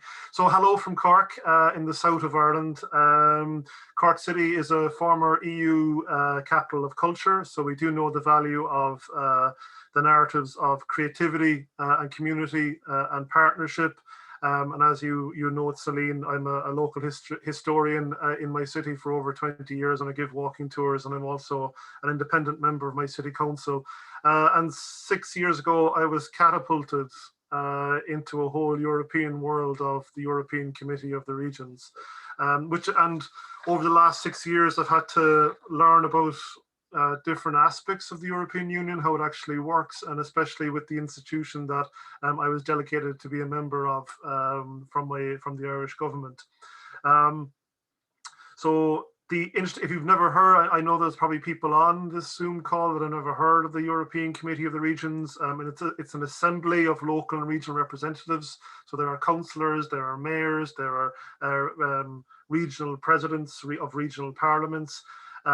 In general, the Committee of the Regions presents opinion papers to the European Commission and to the European Parliament, hoping that the European Commission and the European Parliament will take some of its opinions on board, and for the most part it does. 75% of EU legislation affects cities and regions, and not just the big cities and not just the big regions. The small cities, the small towns, the small villages are important, and the small regions are also important. So we are involved in a whole series of different flagships. So it's not just opinion documents that we actually deal with. We also try to communicate what the EU is about, the value of our communities and our partnership, the value of our experiences and expertise on the ground.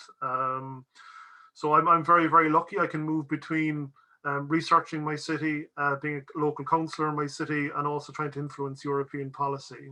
Probably what I'm missing is not being a member of my own parliament, our member state parliament, which is a gap. So it's an interesting journey to move between these different kind of levels, these different levels of multi-level governance as well, which multi-level governance is really, really important to the Committee of the Regions. The Committee of the Regions, the last 2 years, has been working on a network of regional hubs.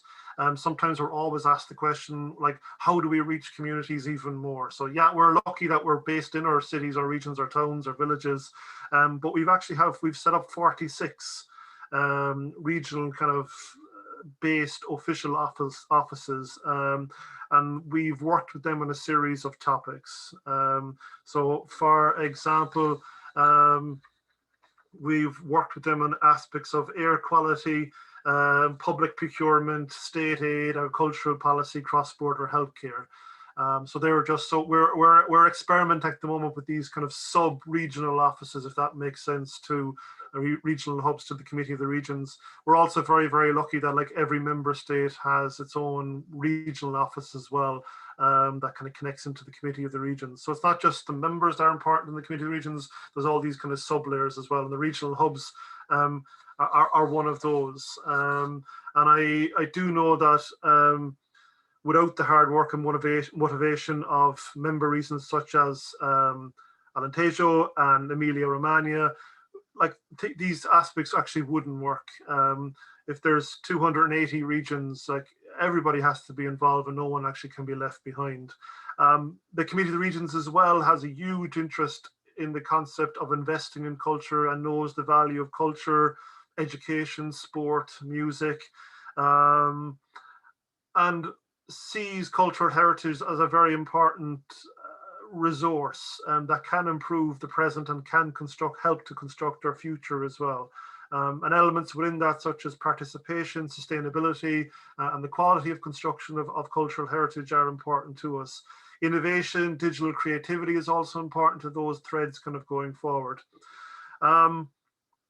Most recently, we had a discussion two to 3 weeks ago with Commissioner Gabrielle, the Commissioner for Innovation and Culture, and a whole range of other aspects on the, I suppose, supporting the cultural and creative sectors, which have been heavily affected by the COVID crisis.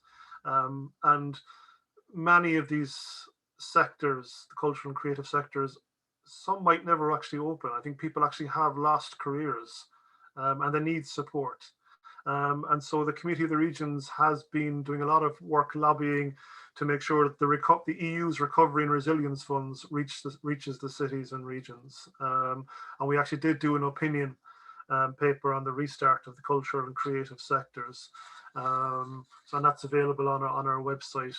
If you Google Committee of the Regions. We're also really interested in the new European Bauhaus idea.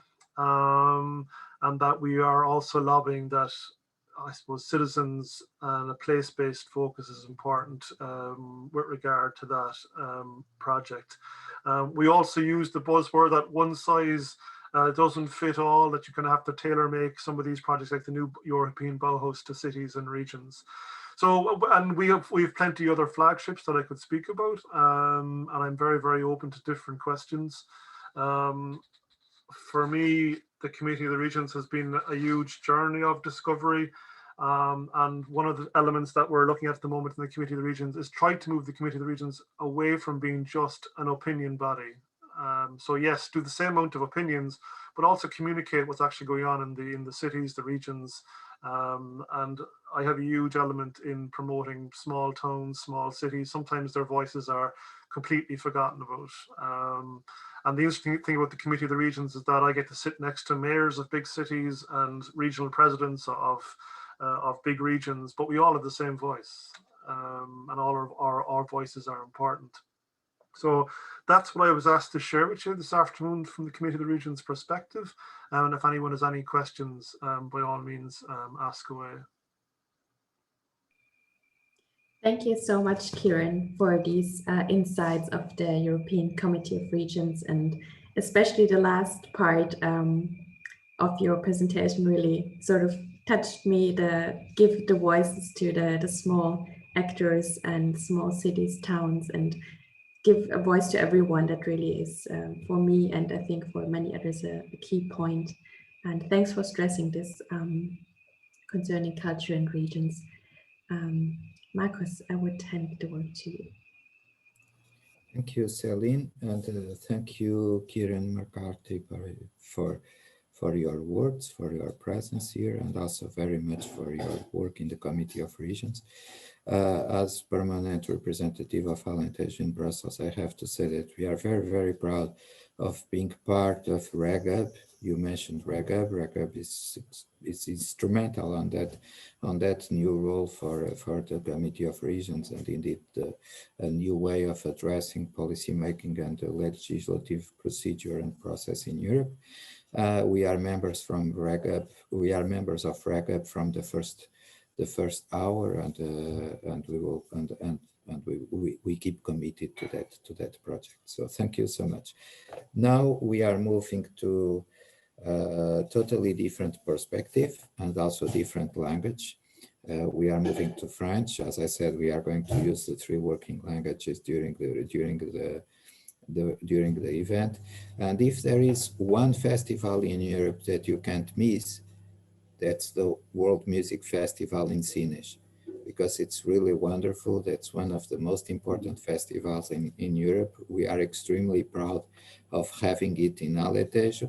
And of course, we are privileged of having today the director of Sines World Music Festival. Carlos, je sais que tu vas parler en français. Non. Pas le français. À ce moment, j'avais décidé de faire la présentation en anglais. Okay? Even better. Okay, so please, Carlos, the floor is yours. Thank you so much. Well, first of all, I would thank you. Would like to thank you, Marcus, for inviting me. Because we have only a few minutes, I can share you a presentation. This one. Share. Okay, we can see it. You can see? Yeah, not yet the big size. So if you could make it big. Yes. Okay. It's okay? Yeah, that's fine. Perfect. Okay. Well, if we have lucky, next July we will have the 22 edition of the festival. As you know, the Sines is a little town with 12,000 people.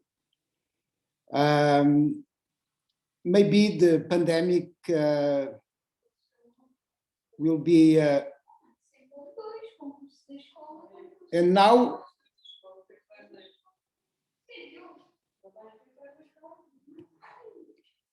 well, you are listening? Listen? Yes, Carlos, yes. Okay. Well, since the festival is always in July, the last 2 weekends of July, as you see here, one of the motto is the music with the spirit of the adventure. The program is very, very wide.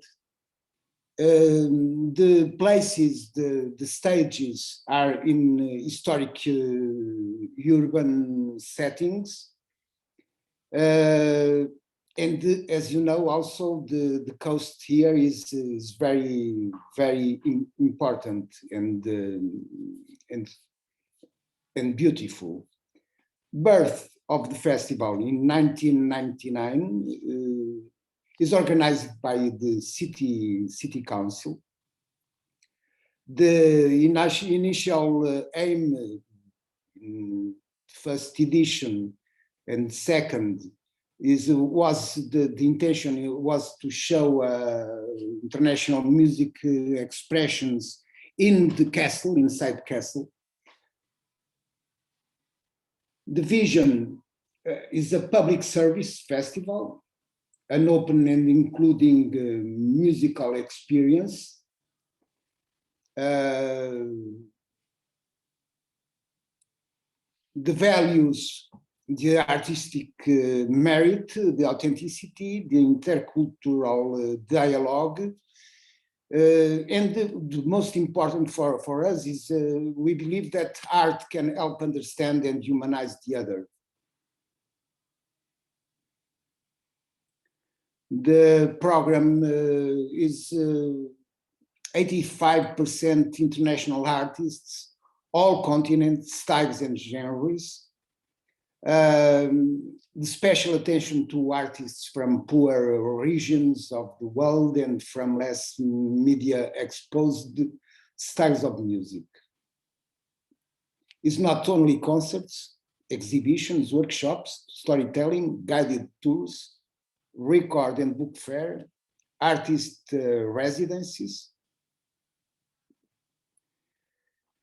Some important things in our philosophy is no headliners. All artists are treated equally. No simultaneous concerts, don't need to choose, is important. Organized directly by the city council. And as you see in the picture, the herbs, the fragrant herbs of the country, they are here also every day. The audience, mostly young public, young adults, warm and open to experimentation, sensitive to ethics, diversity, equality. And as you know, also the 2/3 of the concerts are free of charge. And the only paid is the castle, inside castle. 20 euros is maximum per day or per night. The locations, Porto Covo, the first weekend, is a very old and very handsome village, 15 kilometers from Sines. And in Sines, properly in city, the historic center and seafront, the castle, the avenue, the beach avenue, and the art center. The history, since we have 21 editions, 640 concerts, 3,400 musicians, more than 110 countries and regions, 1.3 million spectators. Some of the great artists in the history of the festival.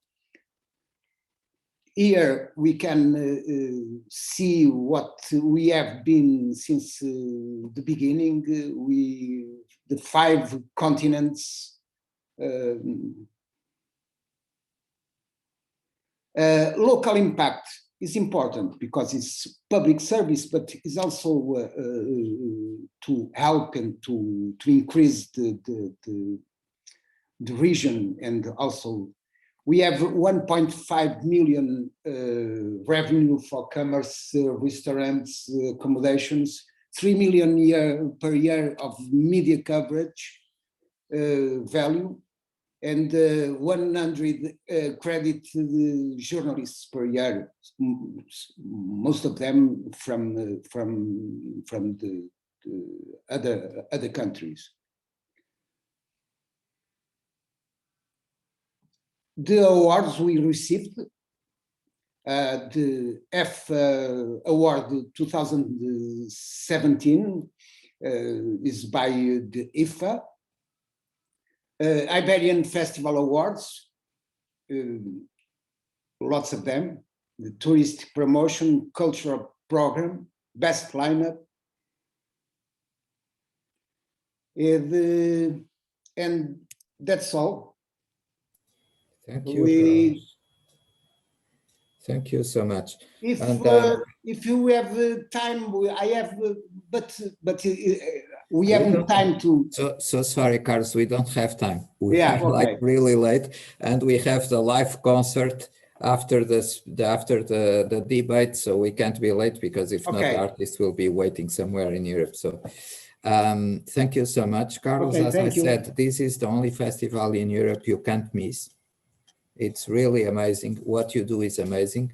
You know that I'm totally a fan of Cine's World Music Festival. Thank you, Marcus. So this is a bit personal, but indeed, during these 20 years, you changed the face of the region. It's an example of how the festival was so important to change the way the region sees itself. And indeed, it's like a case study. And of course, we are now during this pandemic period, but we all hope that in July we can enjoy again Cine's World Music Festival, and we will be all there. So thank you, Carlos, so much. It was really a privilege to have you.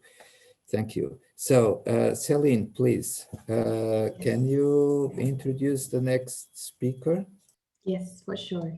So I'm happy to introduce Giorgia Bodrini to you, who is from the municipality of Bologna and the director of Culture and Creativity Division. And I can say that she's a really experienced senior policy officer and skilled in fields like international relations, creative industries, the European Union affairs and public relations, and as well strongly professional in community and social services. I'm really happy to have her here with us. So Giorgia, please, the floor is yours. Thank you very much. I hope you can hear me well. Well, it's a pleasure to be with you today, and I will be very quick because I know we don't have much time. I would like to introduce you an experience we are having here, not only in the city of Bologna, but in Emilia-Romagna region that was mentioned before, because I run since 2010, so it's 11 years now, a program for CCIs, for cultural and creative industries called Incredible, with ball like Bologna. I will put the link so you can have a look when you will have time, because I think it's a good example of a project which was born on a very small scale with the idea of putting together a community of public and private partners. We are now more than 30 public and private partners, and we provide grants, rent-free spaces and services to the CCIs in our region. We strongly believe in the power of collaboration between different sectors of the public administration, with an eye on culture and an eye on economic development and an eye on social inclusion, so 3 eyes. And we strongly believe in the importance of the partnership between the public and the private sector. So we have partners that makes the success of our project, that provide consultancy, training, and that help entrepreneurs in arts, culture, and creativity to build their professional life. As you know, as you all know, I think Bologna is a university city since the Middle Age. So we have plenty of people coming here to study arts, culture, theater, music, and they would like to stay. They would like to stay, but sometimes they leave because they want to go to or maybe they used to live because they wanted to go to Milan, Paris, London, Rome, bigger cities that offer an industrial dimension in culture and creativity. Probably the COVID crisis has changed a bit this way of looking at the opportunities, and we will have all to rethink. And I think we can rethink only if we build on the community dimension. We, as a civil servant, as a public officer, I really believe that top-down approach is over, has necessarily to be over. We have to look into each other's eye and define new policies altogether. So what we did is, in these years, we developed, we built, the project started very small and then became bigger and bigger. We won many awards at Italian, European, and also international levels. There's a nice blueprint on Incredible, written by the Cities of Service Association of Bloomberg, and they visited us because we think it's a model that can be replied, and it has been, because, for example, the city of Chemnitz in Germany took the example of Incredible to build their KIrC project. The asset is, the formula is simple. Money can be a bit, a lot, depends on your city, on your region. Rent-free spaces, 1, 2, 10, 20. In 11 years, we gave 50 rent-free spaces to the cultural and creative sectors because our municipality owns a lot of estate. So we are able to work with this. And services offer training opportunities, consultancy. We have always done this. In this last year, we had to move online, many things. So now we are making webinars instead of in-person training and consultancy. But we are doing that more and more because we have to rethink everything, as we all know.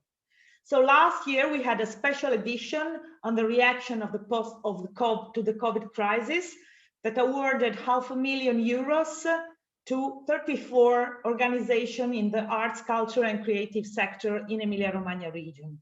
This year, we are thinking about a special edition based on digital innovation in arts, culture, and creativity.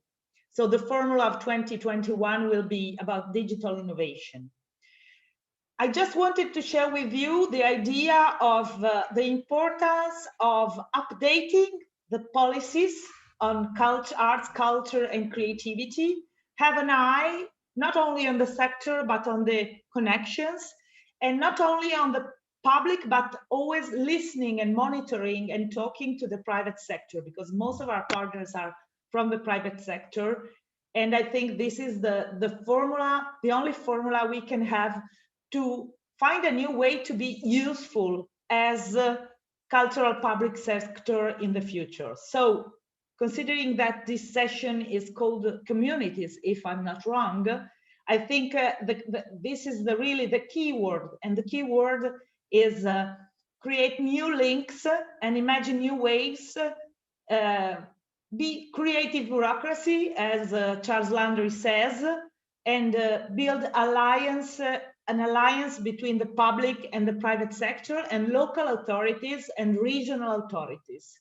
Otherwise, we are too little, too small, and in front of big crises like the one we are facing, we cannot do it on our own.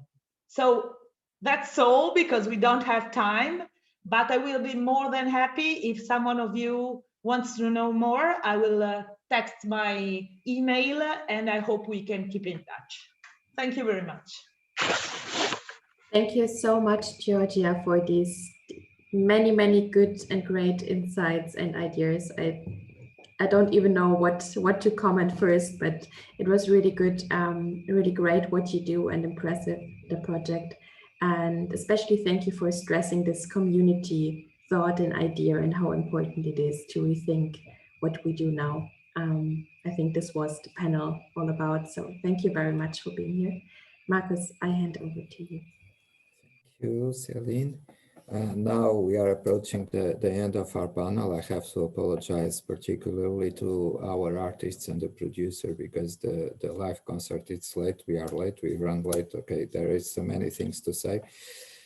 I think there is a common idea throughout all the things we could access from your presentation, all the ideas that we can't make on culture and creativeness without freedom. And we can see, for instance, Cines Festival, above all, is a space of freedom. You have to go there to understand very deeply what I'm saying. And the project Giorgia was presenting is very much about how to enable that freedom of creativeness and innovation art.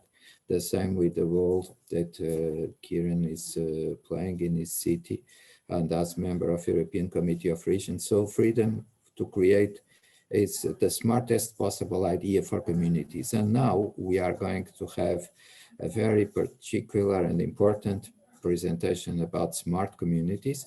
That's about the project, H2020 project Aurora. Aurora is the DG Connect plus DG Agri project for smart communities. And we have with us Paula Perot, the executive coordinator of that project. And Paula is a very well-known person in Europe for her capabilities on coordinating, managing these big endeavors. Paula is also a close friend and a companion for so many adventures in the past. And so we are very pleased to have Paula Perot closing the event with an example of hope to the future of small communities, smaller communities, by using digital environments, by recreating the European sovereignty on data and digital sector. So Paula, please, you are going to have your 5 minutes, but before I have to thank so particularly, so especially to Kamila Olchowicz. Kamila organized these panels amazingly, so we have a wonderful program, so diverse, so complete, so rich in content. So thank you, Kamila. It's really a wonderful job you did, so thank you so much. And Paula, the floor is yours, please. Thank you, Marcos, and thank you, everyone. Well, as Marcos was saying, Aurora project is such a big project, so I'm not going into all the details, but I will explain you a bit the objectives and some social challenges that we want to reach. So Aurora project was approved under H2020 program, is led by Alentejo region, and started 1 month ago, 2 months ago, the 1st of January of this year. And we have 25 partners around all Europe. Aurora opens to every European rural region the access to the state-of-the-art digital capabilities, helps to overcome digital divides between rural and urban areas. Aurora project focus on deliver interoperable, open and integrated digital platforms that serve for rural regions and contribute to all the European to globally competitive ecosystem of digital services and business to empower smart communities. There are many different areas to develop in this project, and we could be here talking about this project for a long, but today I would like to focus and share with you some challenges from Aurora. One of the challenges that I would like to share with you is about innovation and entrepreneurship, because in Aurora project, we want to bring innovation into small cities and remote areas and strengthen local economies. Regarding mobility, we would like to support upgrading of transportation systems, green and low carbon transportation. Then about governance, we want the inclusion of citizens in decision-making processes, people-centered approach of a smart city concept and the needs of all the inhabitants of and consider all the age groups. Then about environment, we want to take the importance of natural environment and ecosystems for remote areas into account, taking into account the preservation and environment, as for example, local economies and traditions, culture and heritage, as well as the sustainable agriculture and energy production in remote areas. And another challenge that we want to face is about creativity and education. the digitalization and technology education for remote areas, supporting the young generation to stay and to be able to profit from modern technology and developments, and none left behind, improve education and digital education outside the big cities, and more flexibility in terms of work. As we can see now with COVID, the home office, the remote work is possible from all the areas. So we can see that the education, creativity, and work is possible even for rural areas. So just as final message, I would like to share that through our rural project, we want to restore the balance between big cities and rural areas and bring more opportunities for the digital future in remote and smart community areas. As we were talking during all the afternoon, I think this is the key message to share. So thank you. Thank you, Paula. Thank you so much. And I know that I know how busy you are, so thank you for taking the time of helping us with our oral. Is indeed, as it does, shorter project. It's indeed a very good example on how to use European cooperation to solve those major big problems, those European level challenges. So now we are moving to the artistic part of our festival, but before that I have to thank our colleague David Lluís. David is behind the scenes keeping all this thing working, and David, so thank you so much for your job. And also I have to thank Andrea Gioseffi, because this is a realization from U by Lakes project, and Andrea, my colleague Andrea, made it possible.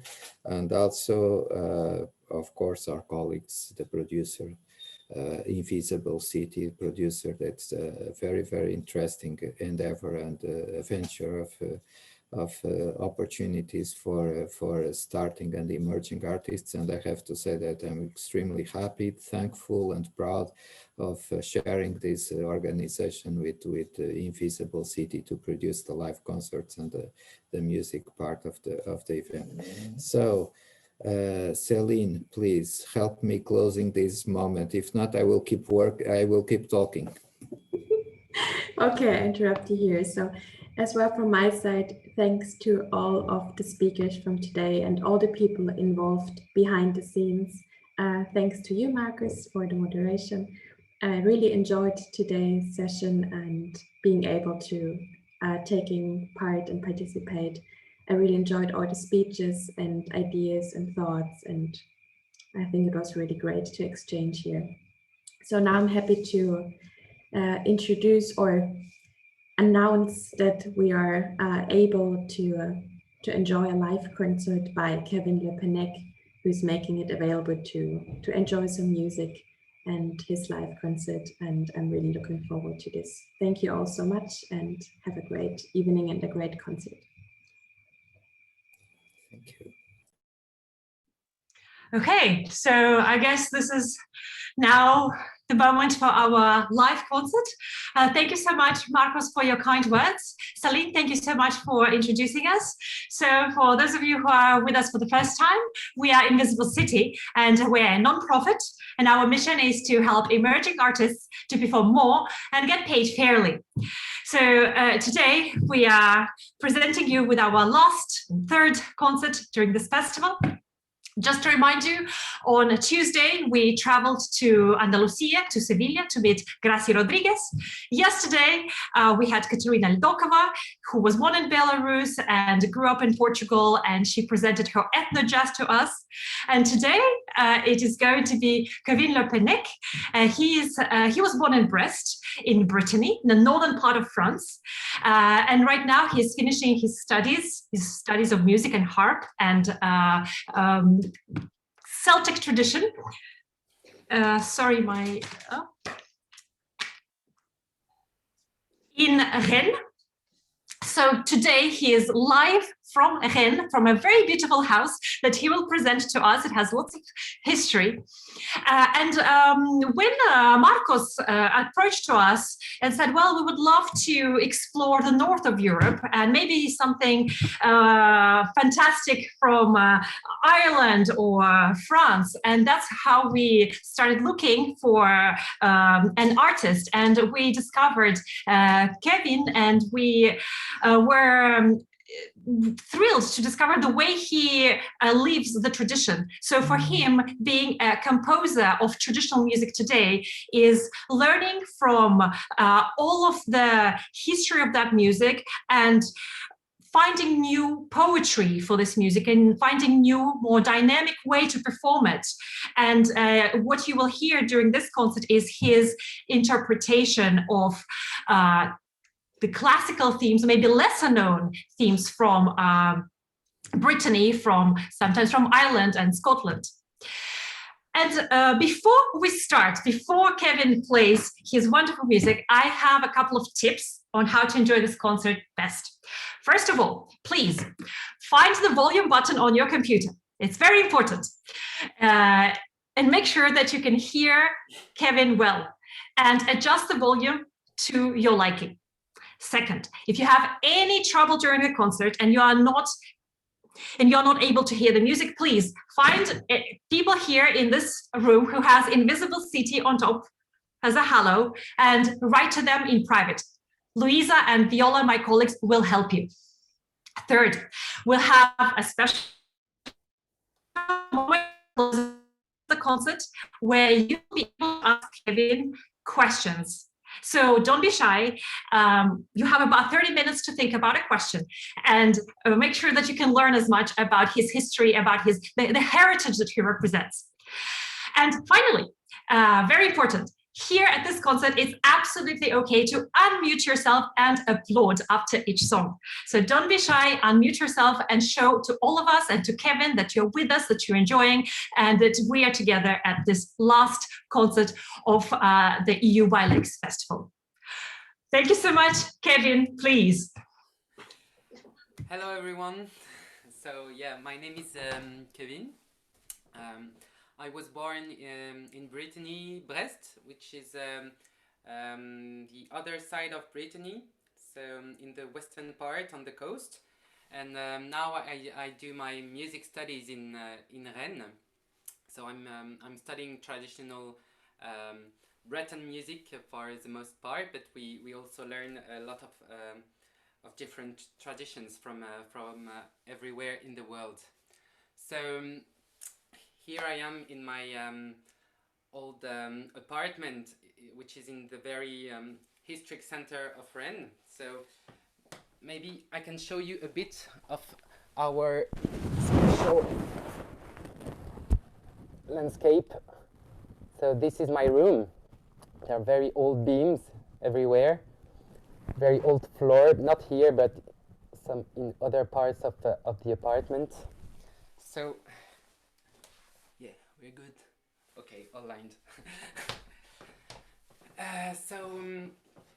What I want to show you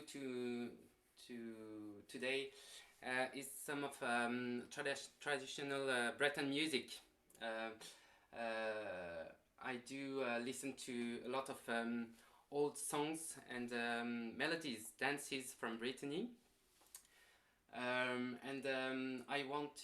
My work is to rearrange them, to recompose them. I think that's the way to be the traditional music composers today. We are not obliged to totally compose our songs, but we do take bits of songs we hear everywhere in Breton culture, and we put them together and make new stuff, and that's how the tradition goes on. Well, that's a small part of it, but that's what I do.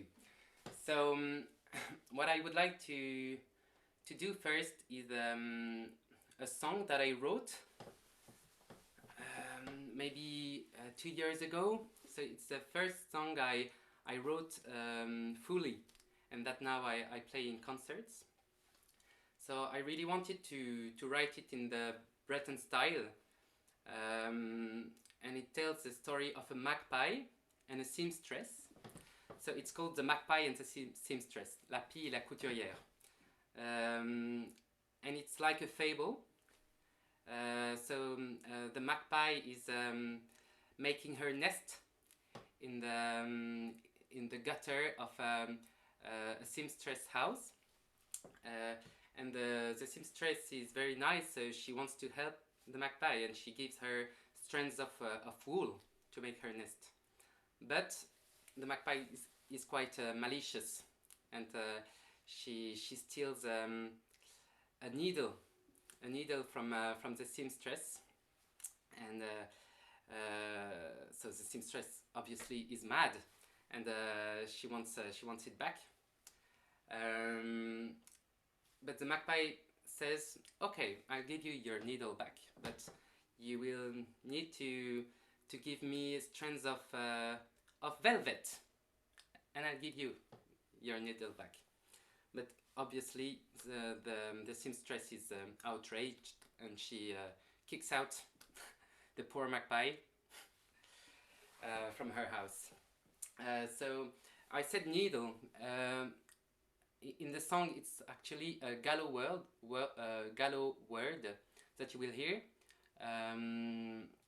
You can hear épi from Gallo. Gallo is a language from Brittany. We don't have only Breton, but we also have a Gallo, which is the other main language we have here. So, the magpie and the seamstress, and because I'm also passionate with Irish music, I will play 2 Irish dances to follow up, 2 jigs. The first one is called the Battering Ram, and the second one is Lark on the Strand.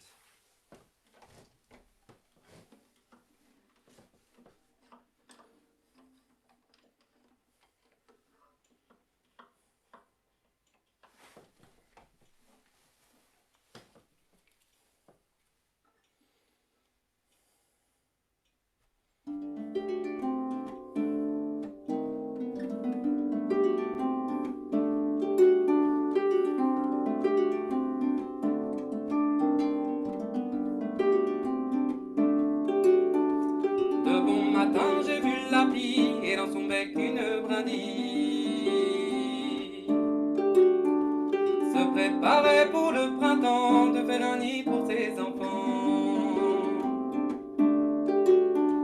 L'avait choisi une gouttière de la maison d'une couturière, car elle avait dans son logis de quoi aider la jeune fille.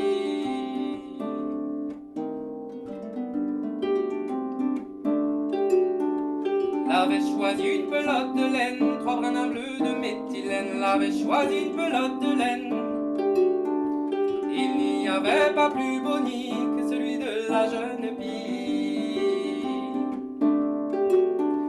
Mais un beau jour la couturière, elle a la pie dans sa gouttière. Rendez mon aiguille bel oiseau, j'en ai besoin pour mes travaux.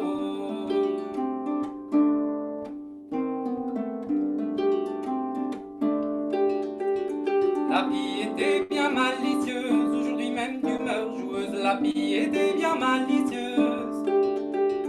Donnez-moi un peu de velours, votre bio est en retour. Chasse à la pie de sa gouttière, gare aux couturières en colère. Si vous volez leur aiguillon, un coup d'épi vous porteront.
Bravo. Very much. So, I hope you're all comfortably installed in your own houses. I really want to follow with Breton music. There is an emblematic dance you can hear everywhere in Brittany, but which is from the actually from the west part of Brittany. It's called gavotte, so very different from Bach gavotte. It's actually traditional Breton music, and we have many styles of gavotte. And tonight I want to talk to you about mountain gavottes. So this is a three-part dance. There is a fast part called the simple tone, a slow part called the bal, and another fast part which is called the double tone. And what I want to play tonight is a double tone. So it's a fast part with three melodies. I composed the first and the third melody, and the second one is a traditional mountain gavotte. So let's hear it.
Kevin, you can't see it, but we have people dancing.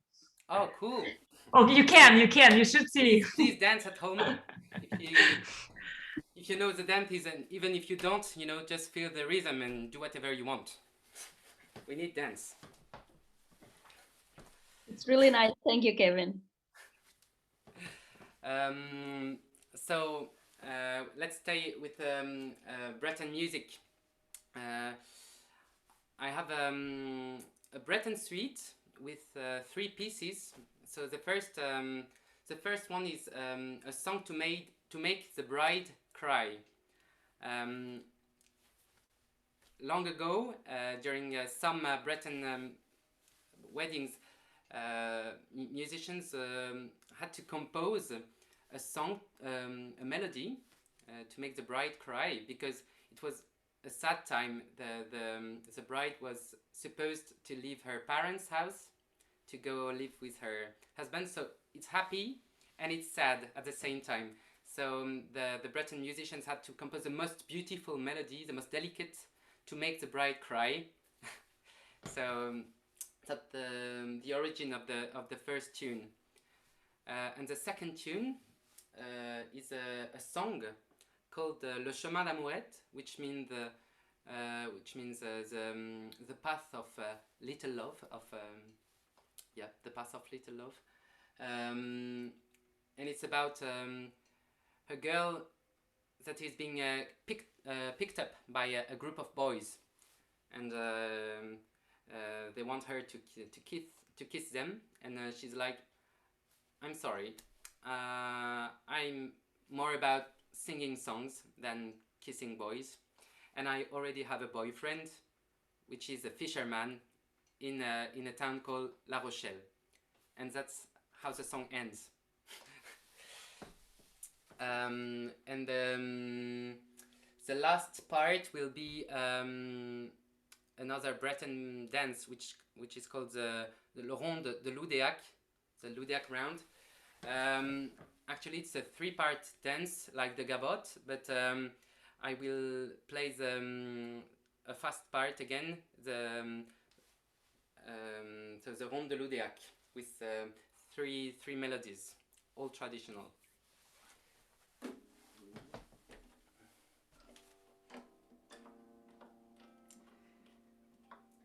And after those pieces, we will have time for questions, I think.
Le chemin d'amourette va lire à Dondenne, messieurs qu'il est long, falira don don.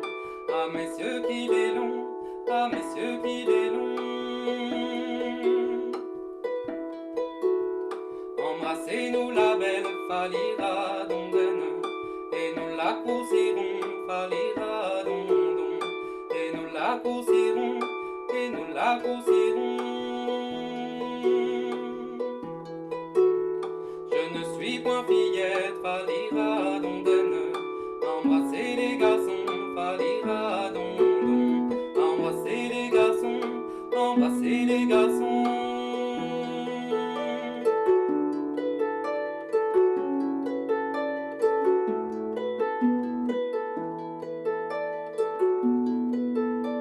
Je suis plutôt fillette, falira don don. À chanter une chanson, falira don don. À chanter une chanson, à chanter une chanson.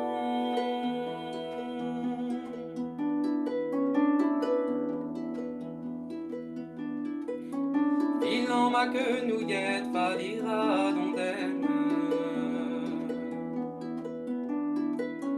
Gardant mes blancs moutons, falira don don. Gardant mes blancs moutons, gardant mes blancs moutons, mais dites-nous la belle, falira don don. Où est votre mignon, falira don don. Où est votre mignon, où est votre mignon?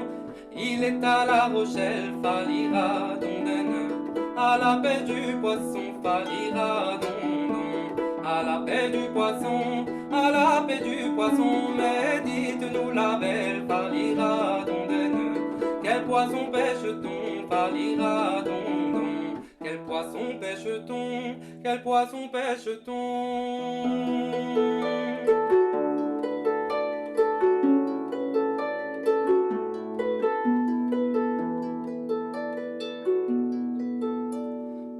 Pêche de l'anguille, falira don don. Mais aussi du saumon, falira don don. Mais aussi du saumon, mais aussi du saumon.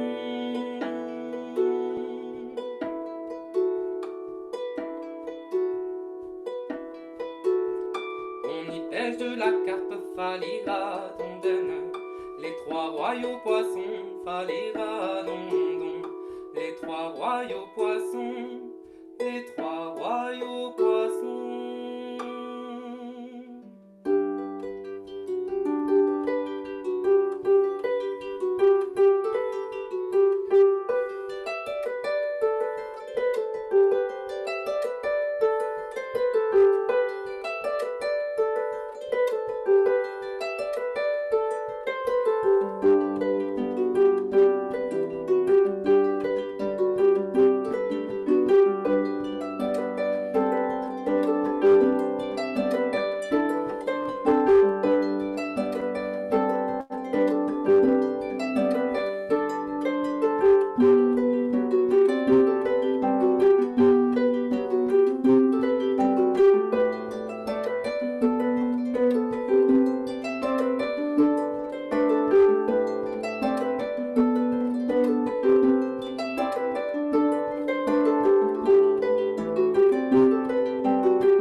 much. So this is actually the first time I'm doing a Zoom concert, and it feels quite weird to see you all clapping like this in the silence of the room. But thank you very much for the support. So I guess now we have time for questions, Ksenia, right? Yes, we have time for maybe 1 or 2 questions. So please unmute yourself, don't be shy, and ask that question. Can I ask a question?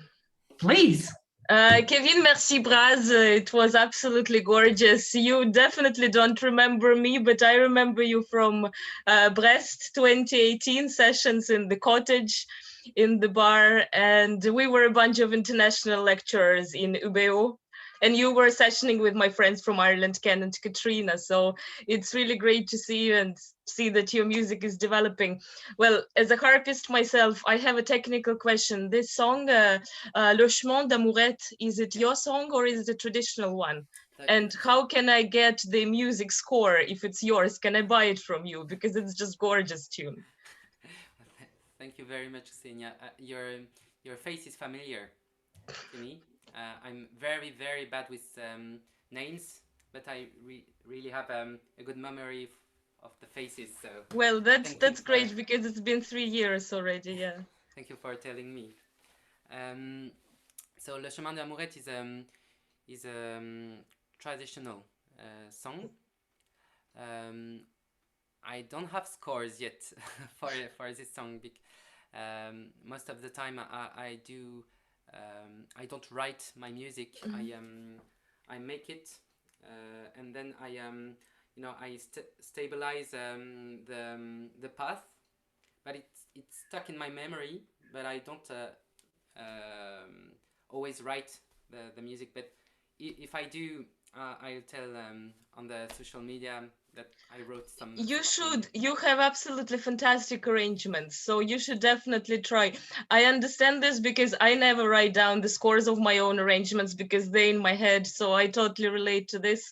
But with your perfect arrangements, you should definitely think of writing them down, publishing a book, because it would be fantastic. All harpists would get a copy, I'm sure.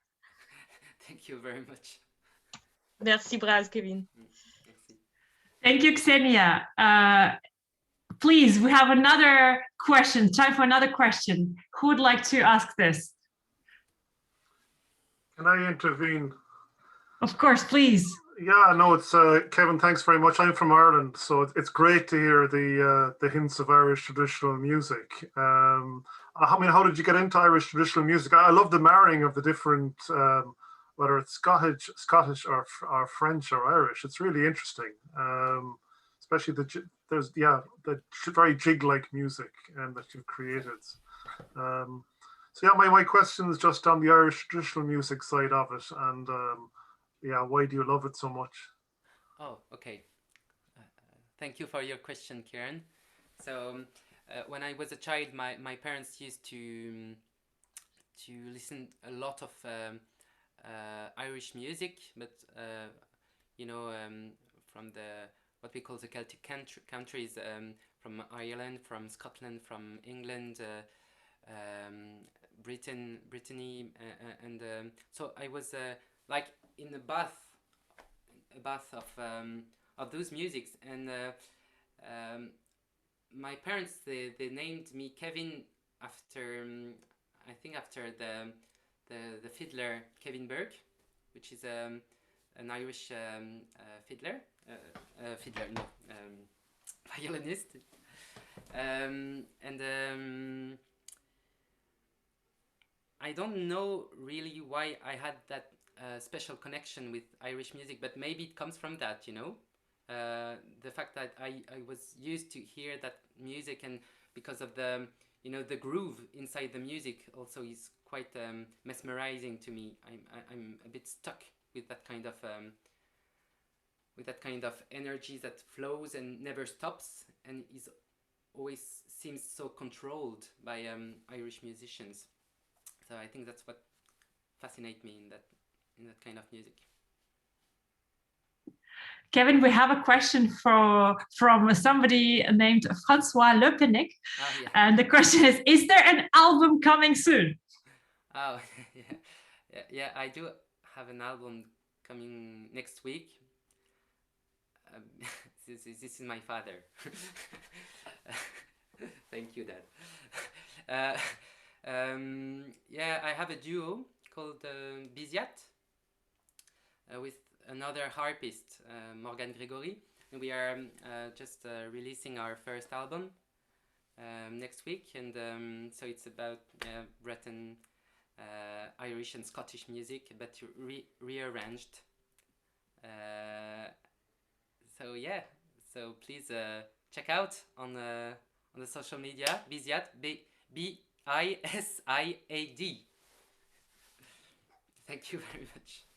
Thank you. I think we have about 7 minutes left, so okay. So that Marcos doesn't stop us, let's. Xenia, never, because it's amazing. Oh, and I have also a question to ask, but that's inspired by the question that Xenia did, not you, but our member of audience, Xenia. So that's about writing scores.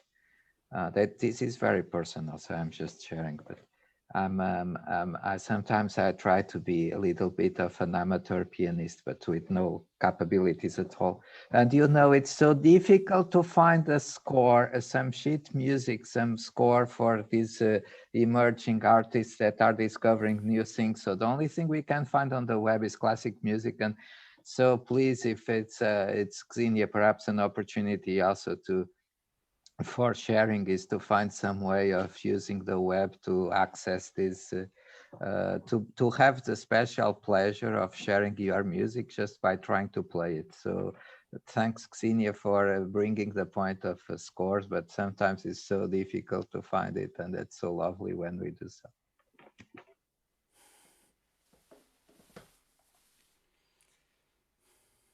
Okay, thank you very much. So I don't know if there is, but that's very interesting indeed to have the Celtic, may I say, feeling in your music, because it's also present in the Iberian Peninsula.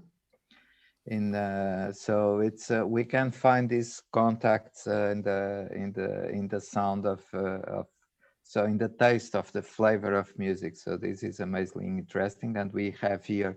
I'm from Portugal, and we have here someone from Ireland and someone from France playing, and we are all connecting through the music, also with the eastern parts of Europe. So that's amazing. I don't know if there is no more questions.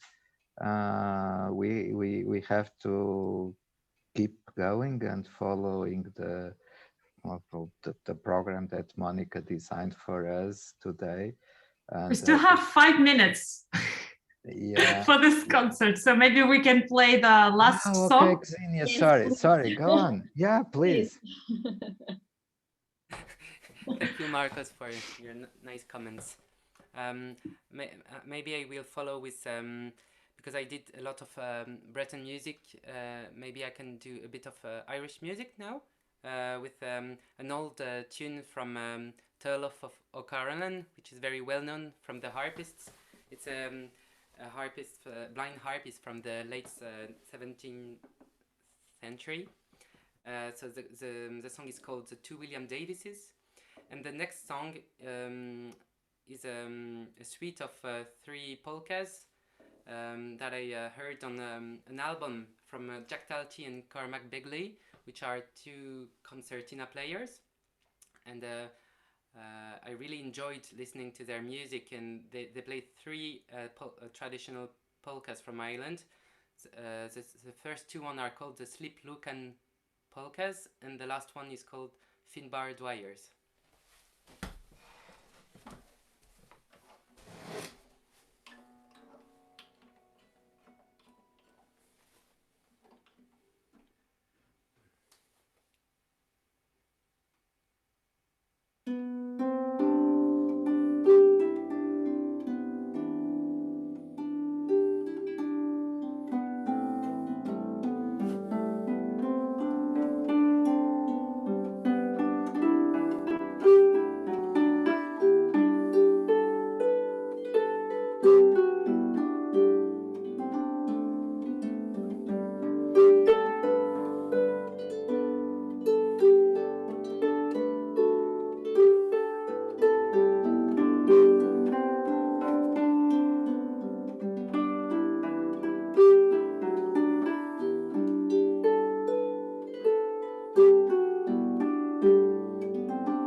Thank you.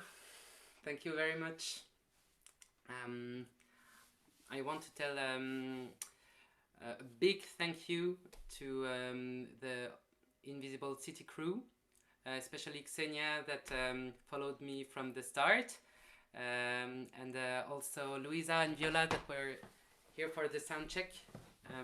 So thank you very much. So Invisible City is a great, very nice association that helps emerging artists to get paid fairly, and they have a concert every Sunday.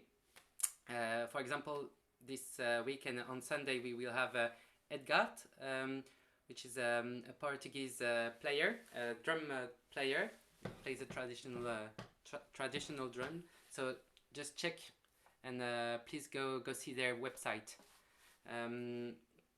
So I was very happy to be part of that, a small part of the EU by Lake project. So thank you very much for organizing the concert and to make me part of this. And thank you everyone for watching. It's thank you, nice Kevin. to see you all. Yes, thank you, Kevin. It was a pleasure having you with us. It was really And also Kevin is going to play, Kevin forgot to mention this because he's so shy, that on the 28th of March, we're having a full concert with him on Invisible City. It's a Sunday. So my colleagues have shared the link. So if you would like to further support the Breton tradition and the harp playing, you're always welcome in our invisible world, where we're trying to make the world of artists more fair with every concert that we play together.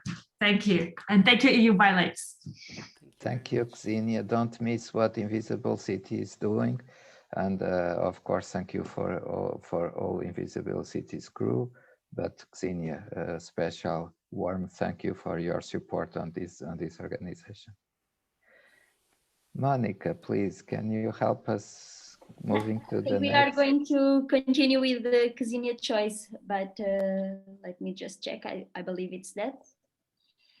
Yes, we have Zvezdana with us. This is going to be our last Invisible City suggestion. Zvezdana is from Slovenia, and we're going to see her work. So Zvezdana, please, if you would like to present your art.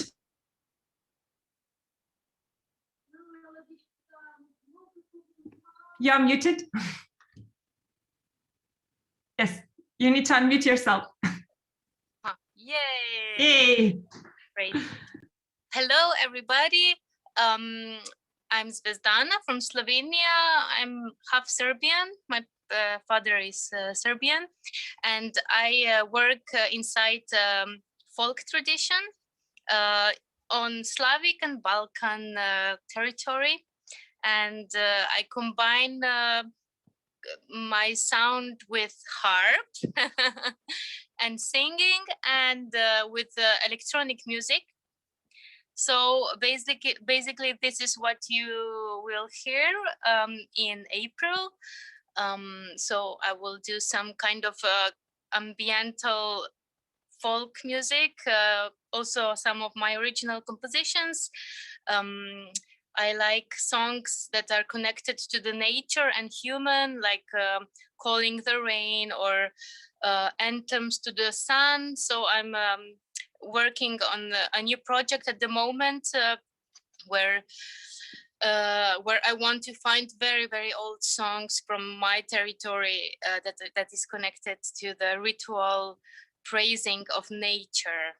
So I'm excited to be part of it and see you there, hopefully.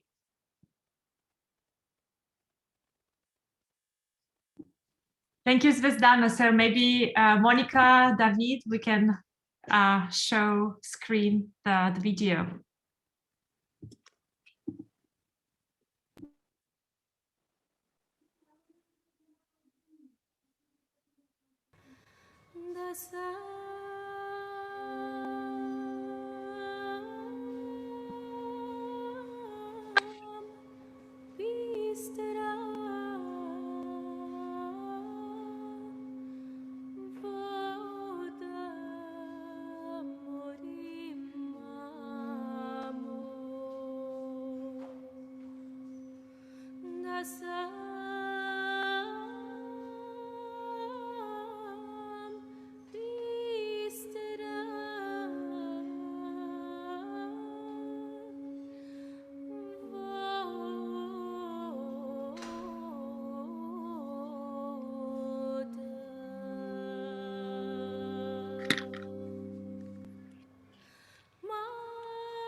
Agora eu não posso mesmo.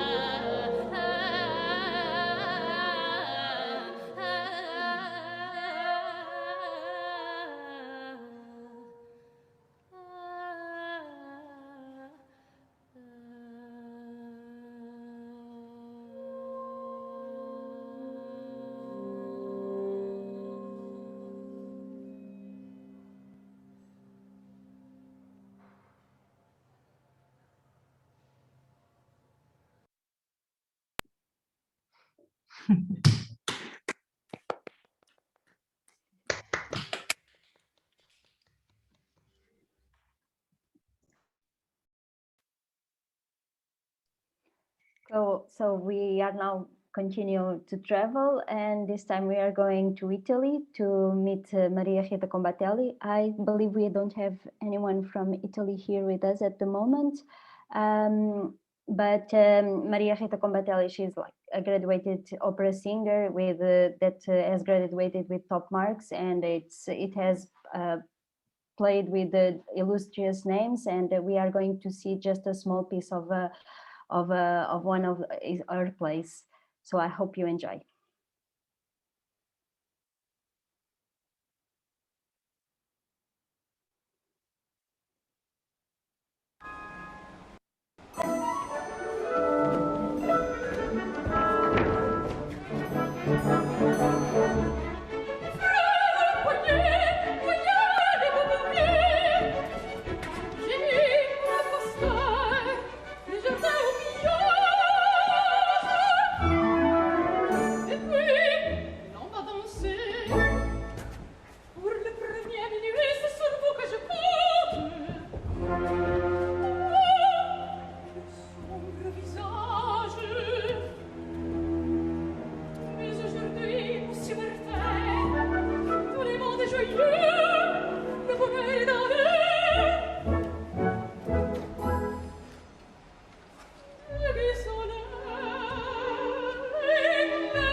That was it. I hope you have enjoyed it. Now I think we have someone from Finland. Tia, I don't know if you are here with us. Marcus, can you help me if there's someone? Yes, I am. I'm here. I don't know if you, maybe you will present it better than me. Aine and Johannes, I don't know how to tell. Okay, I will try to. Okay, so it's my pleasure to introduce Heini Westerinen and her family, because it's a family business to make music and make it for us like a joyful experience, because Heini is really a very positive and very optimistic person. So it is always pleasure to see her, and when you are going around in a city in Imatra, you never know where he is having her concert. So it's really nice. And actually in Imatra, we have a tradition that every year we nominate a lady, a special lady for 1 year, and she's called Imatran Inkeri, Imatras Inkeri. And she's nominated because of she has made something special to promote our region, our Imatra. So Heini is one of these special ladies in our town. And she's very optimistic. He loves nature and kids. And I think when you see this video, you understand what I'm speaking about. So I hope you enjoy it. You're welcome. Thank you, Thea. Yes, thank you. We have more videos of them in our gallery. So after this, you can always go there and check some more. Yes. Let me pick on Monica's word. Don't miss the gallery, because we had so many works coming from the artworks coming from the call for artists and from our partners from the lakes, that of course we couldn't be broadcasting all those pieces. So Monica did that amazing patchwork using Cleopatra's music. Yeah, it was a way to show a little bit of what we got, but don't miss the gallery, because that's so encouraging, so stimulating, so inspiring to have had all that feedback from the artists to our event. So please follow it, and we will keep it on social media nevertheless until next year's event. David?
Okay, I hope it was enough for you to want to meet more and to go to the gallery and see the rest of the works. And as Tia was saying, there's a music. They have this special work with the children, and they have these songs played with kids that are really gorgeous. So I invite you all to see the gallery. After this, we are going to see just one more short play from Touihrat. It's a Portuguese production from the Contemporary Dance Company of Évora, and with direction and choreography of Nelly Pinheiro. It's just a small preview, and I hope you enjoy it. The rest of the play, it has 1 hour, and it's available on the gallery also.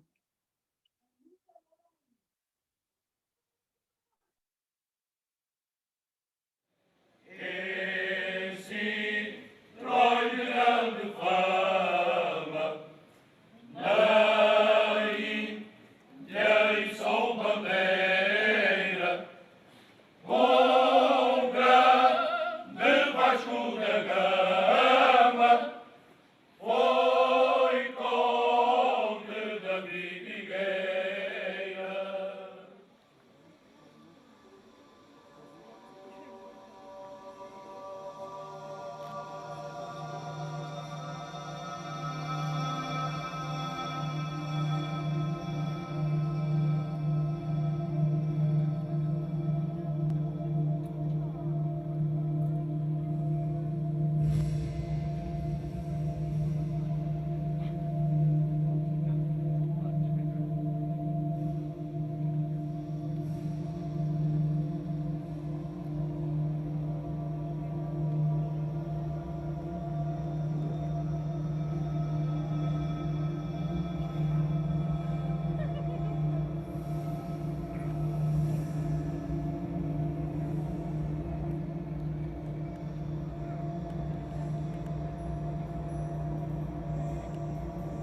So thank you, Évora, for sending this contribution to our festival. And as I was saying, there's the full plays in the Galleries Festival, so you can see the rest. It has always this Cantalent Genuine behind, and it's a really nice work. I invite you all to see.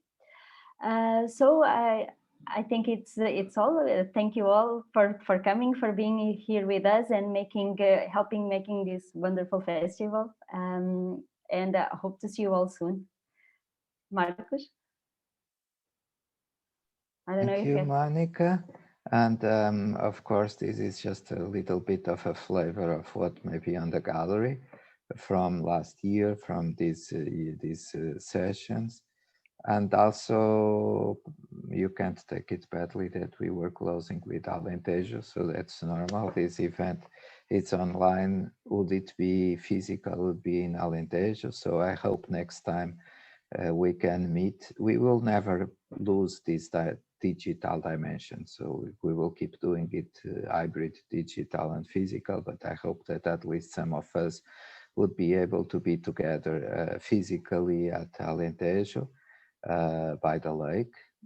Indeed, this is supported by the project You by Lakes, and the idea behind that by lakes is to debate affairs that are related to our European dream, You by Lakes, by the 6 lakes of the partner regions in this project. So we are waiting, of course, for all this situation, all this nightmare to be over and the pandemic to be gone, so we will be able to meet again. There are some plans, so in 1 year, more or less, we are going to do it again. Before that, there are interesting events to follow, so we are planning to do an event about the new European Bauhaus by the end of March, by the end of next month, and after there is the Portuguese presidency of the European Union, so there is an event under organization for celebrating smart communities and to develop cooperation within the networks of smart communities. And the event is planned for May. Of course, we are doing a cultural program besides the political agenda. So don't lose it, don't miss it, and keep contributing, keep paying a little bit of attention every time that might be something new. So I hope we will be able to have a bit of your attention. And we are really ending the event. I have to thank my colleague Celine Sauer for sharing with me the moderation today. She had to leave, but nevertheless, I'm very thankful, and she apologized because she couldn't stay until the end.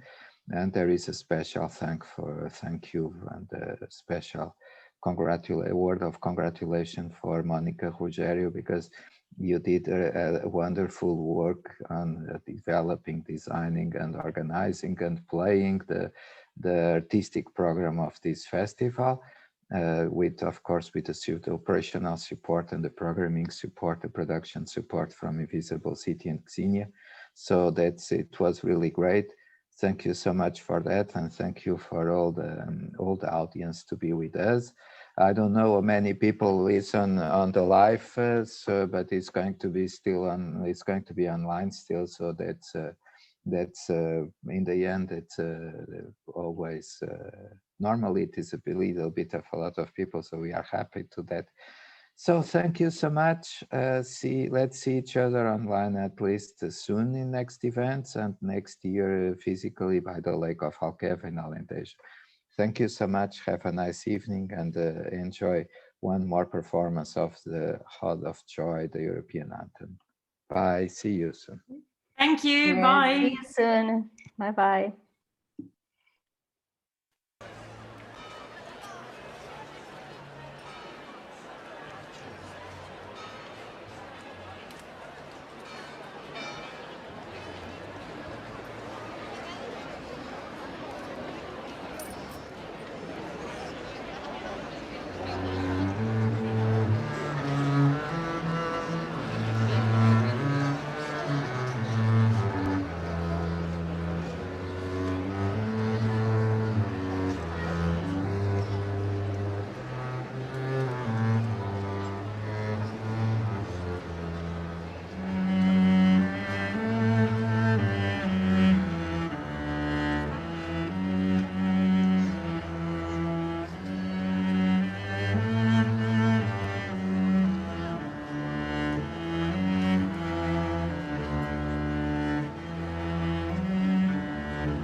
See